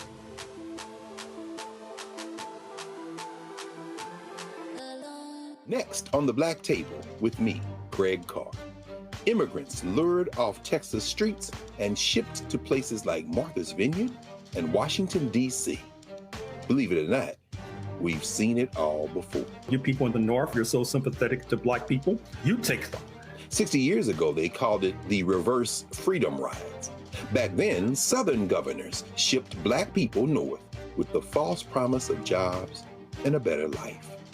It's a part of a well-known playbook being brought back to life. So what's next? That's next on the Black Table, a conversation with Dr. Gerald Horne about this issue of the reverse freedom rides, right here on the Black Star Network. Hey, what's up, y'all? I'm Devon Frank. I'm Dr. Robin B., pharmacist and fitness coach, and you're watching Roland Martin Unfiltered.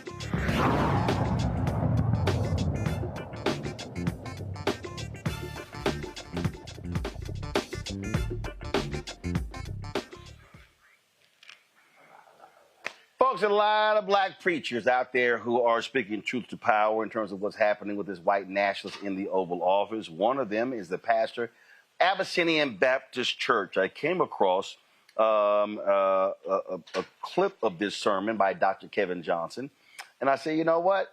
We need to show a little bit more. So he says it like it TI is regarding the twice impeached, criminally convicted felon-in-chief Donald Trump. Check it out.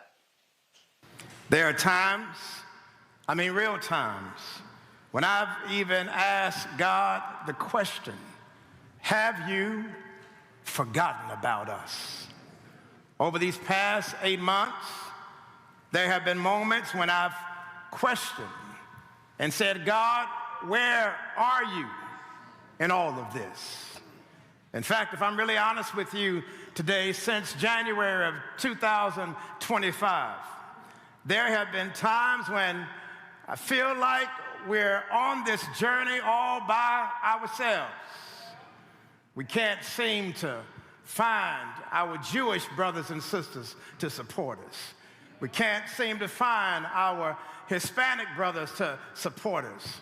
And even though we warned and we told people what was in Project 2025, nobody seems to have listened to us. Every time we turn around, this president is doing all he can to hurt us, to damage us, to intimidate us, to frustrate us, to upset us, to irritate us, to aggravate us, to anger us, to discourage us, to dampen us, to depress us, to dishearten us, to terrify us, to threaten us, to marginalize us, to exclude us, to diminish us, to silence us, to destroy us. And I want you to know he's even trying to erase us.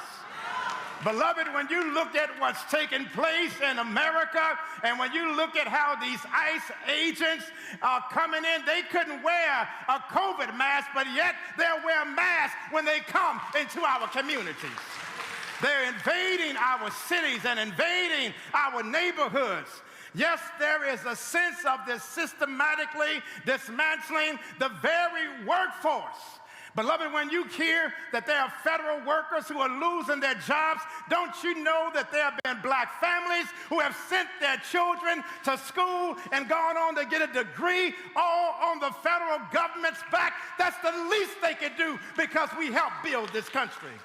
When you look at how they're deploying federal troops in the cities and dismantling every DEI program, then blaming us for the planes that crash, saying that it's DEI, when you look at the fact that they are granting asylum to South Africans while banning refugees who are black and brown, and when you look at the fact that they're trying to tell the Smithsonian to stop teaching about how bad slavery was.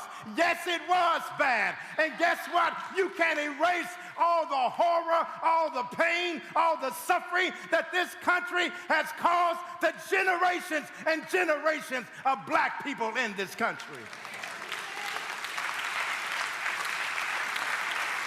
And I'm sharing this with you today.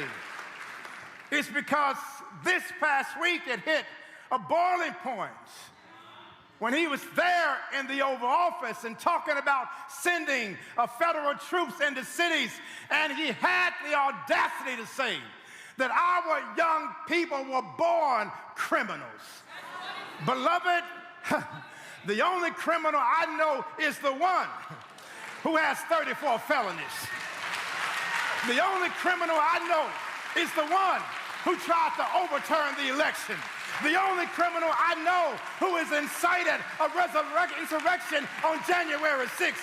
The only criminal I know is the one who stole classified documents and hid them at his house in Mar-a-Lago. The only person I know who's a criminal is the one who paid hush money to cover up an affair, who is allowing Israel to kill babies and commit genocide in Gaza. That's the person I know. And when you look at what just came out yesterday as it relates to unemployment, do you know that under this president that we now have more unemployed people than we do have people trying to get a job? This is not taking America forward, but this is taking America backwards.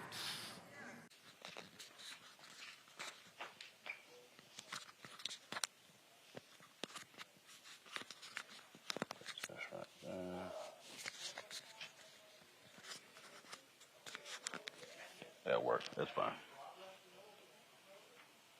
All right, folks, we're back. As I said, I'm here in Montgomery, Alabama, at the Equal Justice Initiative at their Legacy Museum Annex. And so we've been meeting here last couple of days with black folks, having some great conversation. Latasha Brown, co-founder of Black Voters Matter. I was just there playing portions of a sermon from pastor in the Abyssinian Baptist Church in Harlem. He's been using the pulpit calling out Donald Trump. And earlier I had a Congresswoman Ayanna Pressley on, Congresswoman Yvette Clarke, and all talking about just this moment we're in. And we've been talking about this, that people need to understand that there is a massive attack on every black institution. That's right. And look, I love to dance, you love to sing, but a lot of our folk are so fixated with boots on the ground, not realizing they trying to put boots on our necks.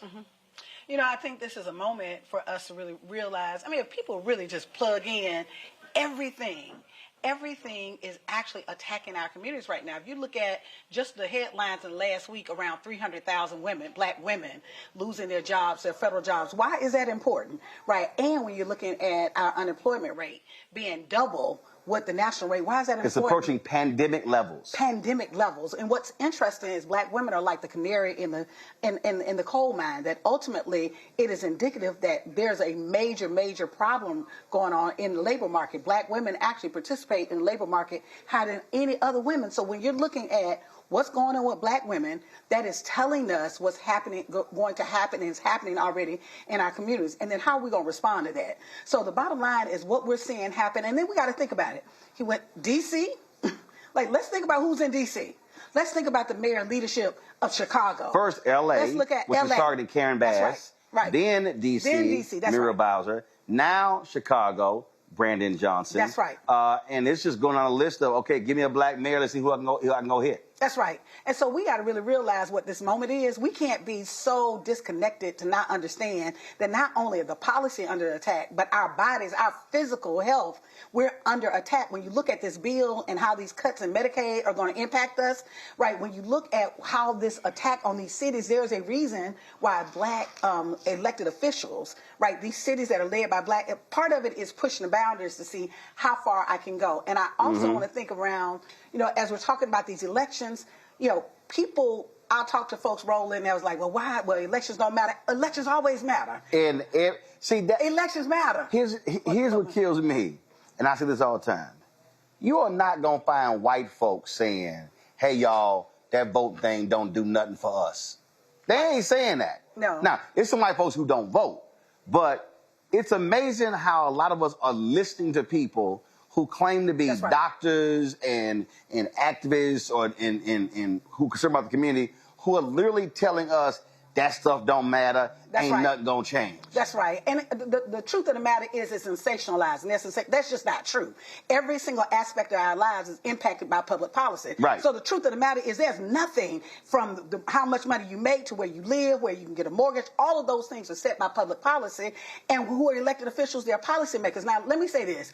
I understand people's frustration. Right. When we're out in the communities, yes, we are frustrated because we know that there's more that we deserve that we should be getting. Right. And you want to see the results of your votes. Of your votes. But we also need to understand that sometimes we also have to use this as a harm reduction strategy, that when people are coming for your community, you have to use every single tool available to stop them. You also, when people, you can't let folks attack your community and there's no consequences.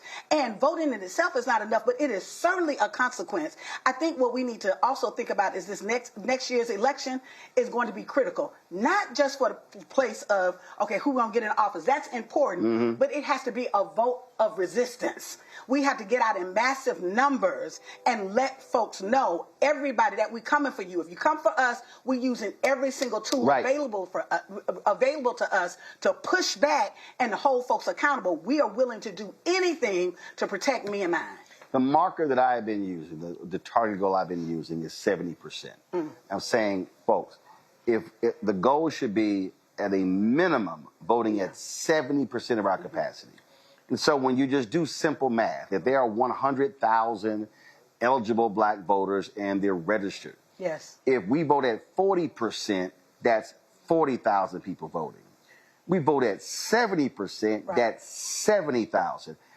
It's elections all across the country where 30,000 votes changes the entire election. Oh, without question. And I want people to think about what's really critical, too, that we don't talk a lot about is local elections. Yeah. Oh, we need to be grabbing up every local election, particularly in communities where we have sizable numbers for mayors, where we are city council. 55, 60, 65% of the vote. Absolutely. Absolutely. We need to be focusing on that. We don't need to just get caught up around the hype around presidential elections. Right. That it's in these lower elections. In many circumstances, what's coming down the pipeline, our first line of defense is going to be able to have folks who are in position locally to protect us and to be able to connect us with resources. So it's really important. I need folks to understand this ain't about participation. Part of it I also think is our fault.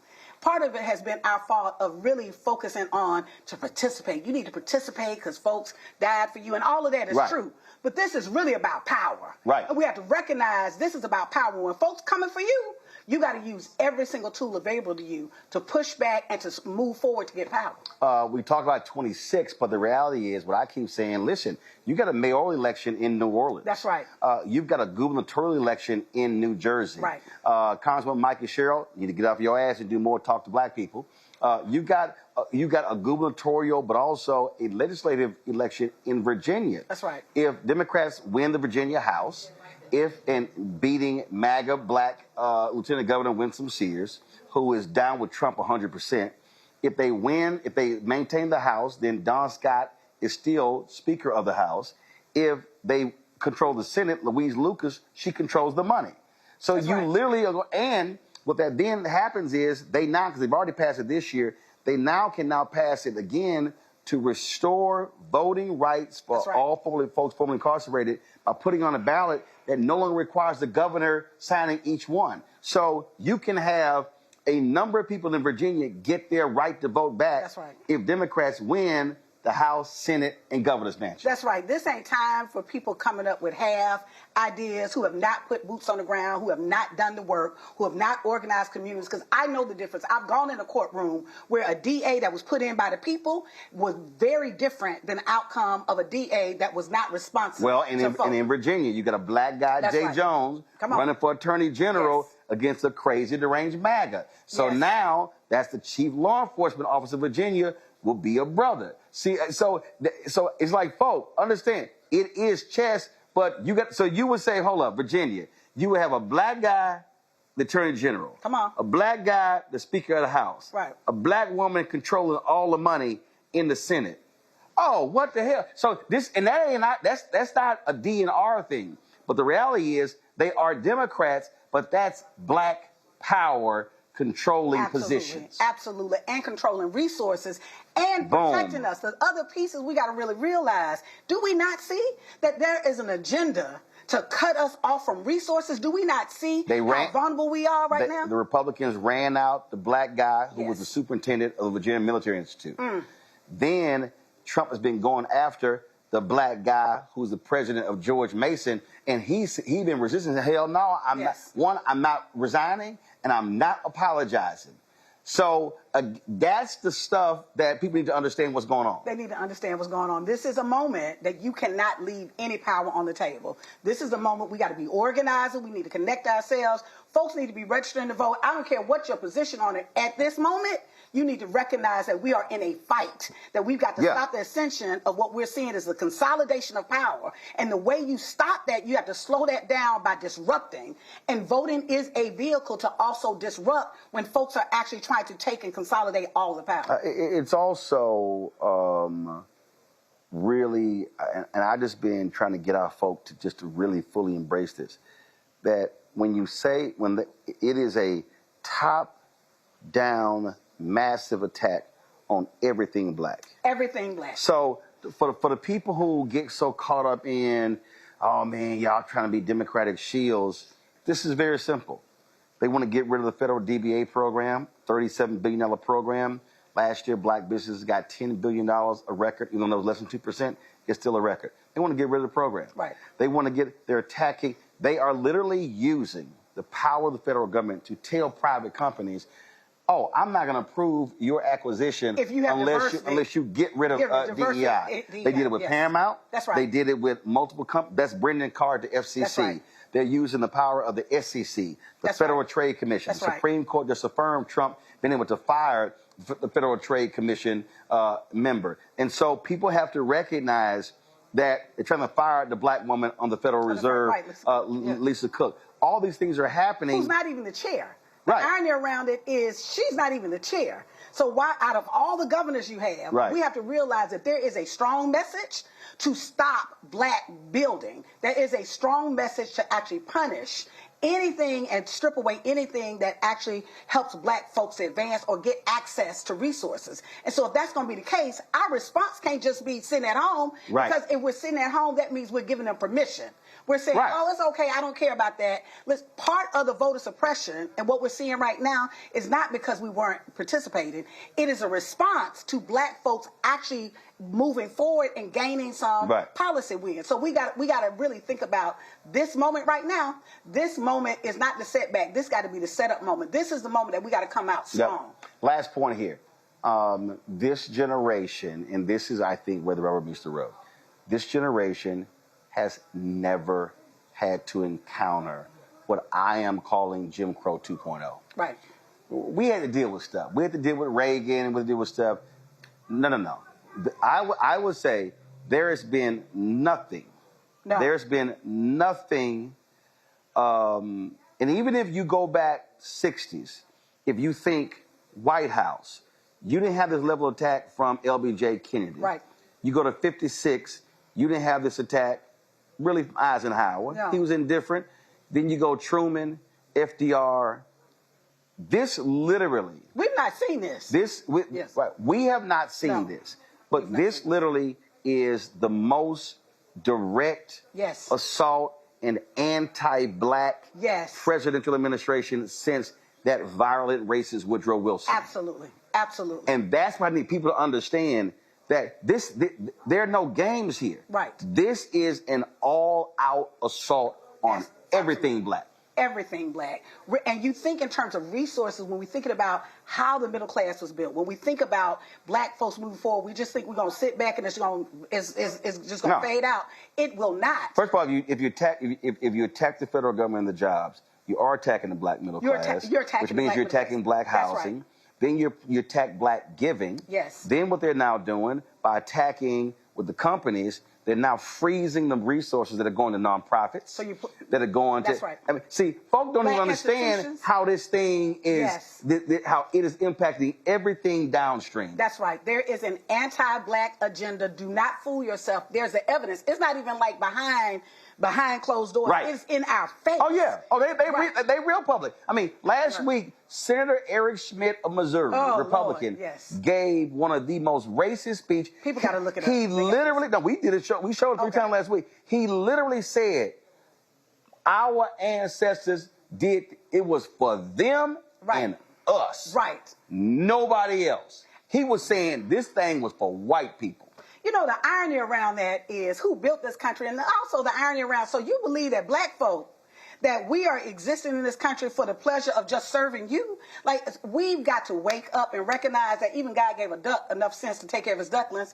We've got to protect our communities at all costs. Even if you don't even believe in, okay, you're not excited about voting, I don't need you to be excited. I need you to be focused on, I'm going to do what it takes to build power and to protect my community. And I don't think that that's the only way. Yes, we've got economic power, we got all of, but we cannot fool ourselves to think that voting does not matter when the people who are being put in position are making policies that are impacting our families every single day. Like, we've got to be sophisticated enough to really recognize that I've got to stop you at all costs, and this is critical in this moment. That's it. Latasha Brown, co-founder, Black Voters Matter. We appreciate it. Last thing, y'all, and I keep saying this here, we also have to fund our institutions. We do. Y'all heard me say, listen, if you want to give a campaign, that's fine. I would rather you give money to Black Voters Matter because you know the money is going on the ground. I'm not trying to fight these and deal with these white consultants who don't want to invest money on the ground, who don't want to do black-owned media, who want us to be sharecroppers, and that is get out there and vote or volunteer for free. But when we fund our institutions, if we literally are funding Black Voters Matter, then we can run our own black-tested commercials. That's right. Using black posters, using black strategists, and actually employing black people out there on the ground. These other cats want us to volunteer. So we also have to understand why funding our own always gives us freedom. But also it all comes back to our community, it comes back to us. Because it's actually being spent on black people. Absolutely. And I want to say this to you too, because I am a member of Black Star. I do my monthly contributions. People who are listening, like right now, you should, whether it's $5, whether it's $50, whether it's $500, you see what's happening on national media right now. On national media, they are taking black faces off. Last night I watched, and every single story that CBS did, it took black men and made it show. It showed like the most egregious actions of black men. I was like, oh, they started that again. We saw that in the 80s. So because MAGA folks have not bought CBS. Because they bought CBS. You should have seen it like story after story after story. And so it's really important for us to realize that this is a strategic move. This is part of the strategy. We need black independent news platforms so we can bring information to you, that those of us that are really resisting, that we are organizing, that you know what we're doing, and you've provided that for us. So I do want to ask people that, yes, support Black Voters Matter, but we need you, brother. We need this platform. And it doesn't take that much. Right. We got the money out there. I don't understand why we can't just drop $5 million real quick. Right. Collectively, we can do that. And what people understand is, literally, that it's going to blow you up, because I sent Rashad Robinson a plan today. If we got $5 million that would mean an expansion of at least 40 journalists. Yeah, that means that we would literally have the largest black journalist newsroom in America. And we need it. I need people to understand that we need it, because what you hear becomes real for most folks. We saw what they did to Joy Reid. We saw what they did with Don Lemon. We saw what they did to we saw what they've done to all of our journalists like you, who got the courage to tell the truth. And you have put your sweat into this space and have provided this platform for us. I can't tell you how grateful I am, but I do need people. We got to step up, y'all. This ain't even that moment that we can say, oh, if what I feel like. This is the moment that we've got to put our money where our mouth is. If we can go give these white folks that don't give a darn about us, right, money for a purse or whatever it is that we want. I like stuff like the next person. We can take some money and invest in platforms so that there's not a blackout in the information that we get. That's it. Absolutely. Kathy Hughes said, information is power. Information is power. So is voting. Amen. Tasha, we appreciate it. Thank you, brother. Folks, on that note, we told you we celebrated 7 years on September 4th. Our goal was to raise $1 million. Tasha put that 5. So here's the deal. This is how you do it. If you want to contribute via Cash App, use the Stripe QR code. You see it right here. Just point your phone to it. The Stripe QR code. PayPal is R Martin Unfiltered. Venmo is RM Unfiltered. Zelle, Roland at RolandSMartin.com. Roland at RolandMartinUnfiltered.com. And a whole bunch of y'all send checks and money orders every week. I appreciate it. I said, of course, make it payable to Roland Martin Unfiltered, P.O. Box 57196, Washington, D.C., 2003 7-0196. Coming up next, our shop, BlackStarNetwork.com marketplace. Back in a moment. Black Star Network, what's happening? It's your man, Kim. And look, my new single, Rock With Me, is on fire. We debuted as the #1 most added and greatest gainer at R&B radio. So look, I want you to go check it out at musicbykim.com. Listen to it, download it, tell me what you think about it. Also, make sure you sign up to be a part of my community so we can stay connected. At Music by Kim on all social media platforms. Thank you for rocking with me. And keep love on the one. 'Cause I want you to rock with me. We live in a strange world till the darkness falls forever. Baby, let's be the dawn. When it feels like it's taking me over, you're making me stronger, my sweet love. This week on A Balanced Life with Dr. Jackie, we're talking all things entrepreneurship.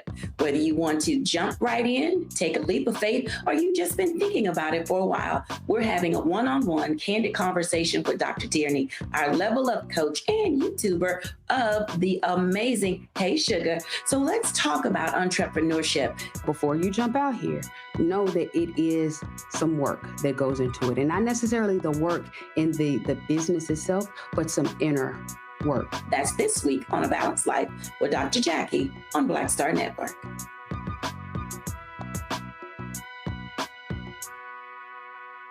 Hey, what's up? Geek Tony in the place to be. Got kicked out your mama's university, creator and executive producer of Fat Tuesdays, an air hip-hop comedy. But right now, I'm rolling with Roland Martin, unfiltered, uncut, unplugged, and undamn believable.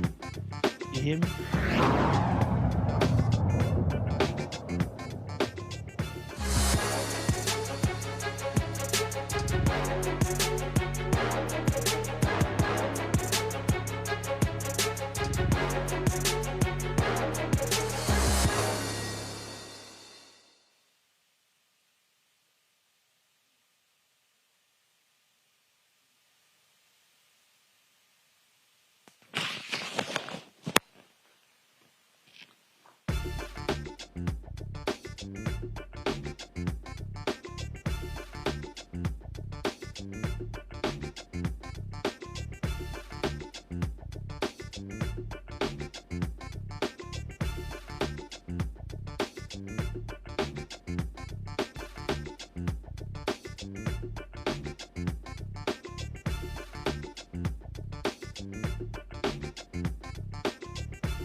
All right, then. So I'm still having some audio issues right here, but we're going to make it through.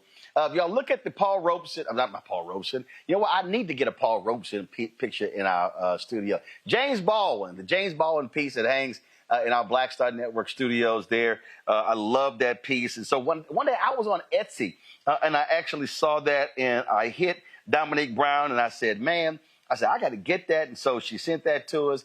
I bought it from her, paid for it. And so she's the award-winning artist behind Damo Inc., of course. Vibrant art pieces, unapologetically bold and reflect a creative brand known for modern portraits, cultural textures, and all of that. Dominique joins us right now. Glad to have you here. First and foremost, just folks who don't know, when did you really start your art? Man, I've been drawing since I was a little girl. Like my first image I have of myself, like I guess thought, was when I was in preschool. I did an illustration of a lady on a paper plate. To me, I thought it was bomb. Probably now in hindsight, it probably wasn't. But my teacher telling me like, this is a really nice portrait, I think like basically put me on the path to just always keep drawing.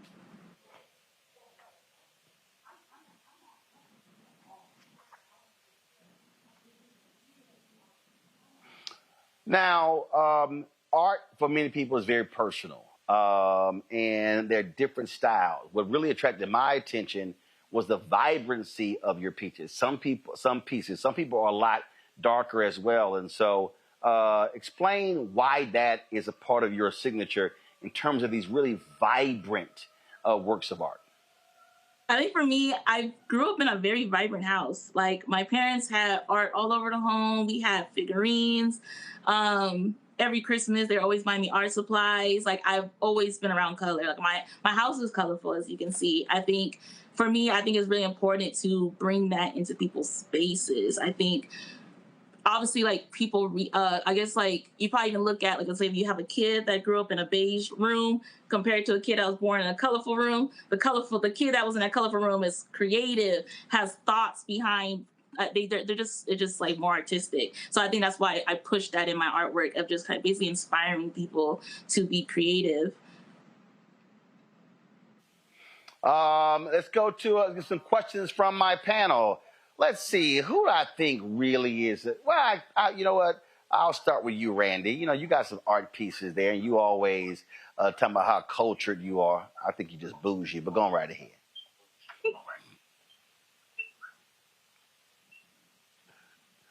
Whatsoever. I got kicked out of my kids' art class, asked me not to volunteer anymore. So I am very inspired and respect all that you're doing. I'm very familiar with your art. Let me ask you a question. When you said, I want to be an artist and this is the living I want to make, how did your parents react? Because I feel that sometimes because, you know, Black Americans, we've had to live in a kind of a place of fear, and we talk about get that good job with benefits.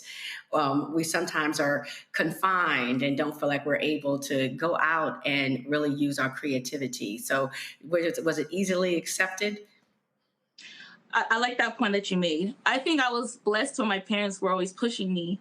I said like one of the big things that my parents did was my mom, she was taking off from work on Saturday to drive me to USC when I was in high school so I can start taking art classes. Once I got to college, you mentioned with art, you start to think like maybe there isn't space for me as an artist. So I ended up going to get my master's, went all the way through school to get my master's in marketing. And then once in 2020, then that's when I really got serious about like, okay, I actually should be an artist. That's fantastic, because just your existence is providing inspiration to so many people. Thank you. So thank you. Mustafa. Yeah, well, congratulations, sister. I'm a huge fan of Jacob Lawrence and the work that they were able to bring forward. And their work is all over the place. If there was one or two locations where you would want your work to be, where would that actually be? I honestly love seeing my artwork in retail. I think especially now with all the rollbacks, I think this is a very integral time to where I want my artwork to stay there. Right now I have a collection at Walmart where I'm selling hair accessories, and to be able to see that kids, college students, elderly can go inside and buy a bonnet, hair, I can't even think, rubber bands, scrunchies that are reflective of Black culture is very important. I think it's helpful for people to feel seen in their space. So now we're seeing retail pull back on a lot of Black-owned businesses, and we don't have that no more. We kind of have to go online. So I kind of want to be able to still be able to be in retail over the coming years so people can continue to feel seen. Another place as well, I think it's really good for me, has been in campaigns. I think people really need to see themselves there as well. I recently did a collaboration with the Rams for Juneteenth, to where people were able, so in that campaign, I created apparel. Also, we went to Flores Joyner Elementary School, where we painted murals for the kids so they can see themselves reflected, because the murals had children of all different races. So I think I just really want to kind of stay in those spaces in retail and campaigns. Joe. Yeah, this is really amazing. I'm sitting here looking at the website. You got art, you got decor, you've got clothes, you've got lifestyle. What is the next frontier? Because you already do so much. And it kind of connects to the previous question. Are there any kinds of products that you don't make already that you would like to make? Yeah, so right now I'm leaning a lot into like plushies. I'm leaning into collectibles. I think that's something I really want to get into. Like Christmas season is coming up. So like currently right now we're creating nutcrackers, which is different. Because I feel like it's still part of the whole like, hey, like let's bring ourselves to these spaces. So I think thank you. Yeah, because as you know, if you go to the store, you're not gonna find no Black nutcracker. If you do, it's just a white figurine that was just painted Black. So I think for me, I just always want to continue to create products that are reflective of our culture, no matter what it is. So I think that's why I'm kind of leaning into more of the toy design, because I want to kind of start getting to the younger generations so that they don't have that same kind of feeling that I had growing up, where I wasn't seeing Black art to where I didn't feel like I could be a Black artist. So I want to kind of start in that younger space. So that's why I'm leaning into the plushies, as I have right here, which is the Honey Supreme, which is basically... Wow, that's amazing. Thank you. Yes, because it's basically a metaphor to sunflowers, how sunflowers look to the sun. Sunflowers are basically a symbol of resilience, positivity, always looking up no matter what the circumstances are.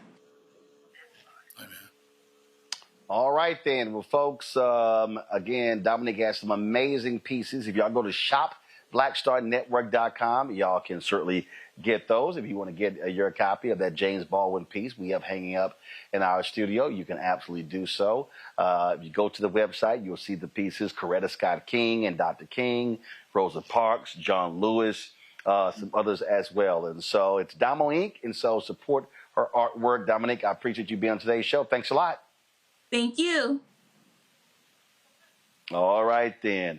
Folks, that is it for us. Let me thank Mustafa, Randy, and Joe for being on today's show. I certainly appreciate it. Thank you so very much. Let me also thank the folks at the Equal Justice Initiative. Certainly glad to be here at this amazing facility, touring their sculpture garden, as well as the lynching memorial that's also here. So if you come to Montgomery, be sure to check it out. Folks, that is it for us. If you want to support the work that we do, join our Bring the Funk fan club. Our goal is to get 20,000 of our fans contributing on average $50 each a year. If you can't do that, we appreciate what you can give. If you can do more, that'd be great as well. Support us by going to using for Cash App, use the Stripe QR code. You see it right here, right there on the screen. If you also have a credit card, you can use the same thing. PayPal is R Martin Unfiltered. Venmo is RM Unfiltered. Zelle, Roland at RolandSMartin.com, Roland at RolandMartinUnfiltered.com. Download the Black Star. First of all, check some money order, make it payable to Roland Martin Unfiltered. Send to P.O. Box 57196, Washington, D.C. 2003 7-0196. Also, folks, download the Black Star Network app, Apple phone, Android phone, Apple TV, Android TV, Roku, Amazon Fire TV, Xbox One, Samsung Smart TV. You can also, of course, be sure to get a copy of my book, White Fear, How the Browning of America is Making White Folks Lose Their Minds. Available at bookstores nationwide. Get the audio version I read on Audible. If you want to get our Black Star Network, Roland Martin Unfiltered swag. So, for instance, the shirt I'm rocking right here, don't blame me. I voted for the black woman. Y'all check it out. I love this shirt here. Go to shopblackstarnetwork.com for this shirt and the other shirts that we have as well. Also support our Black-owned companies like Dominique by going to shopblackstarnetwork.com, and of course going to our marketplace to support those Black-owned vendors as well. You see the products that are on my set. We got lots of products. We got backpacks, man. We got all kinds of sauces. We got, candles that smell like your favorite foods, man. Just some amazing products.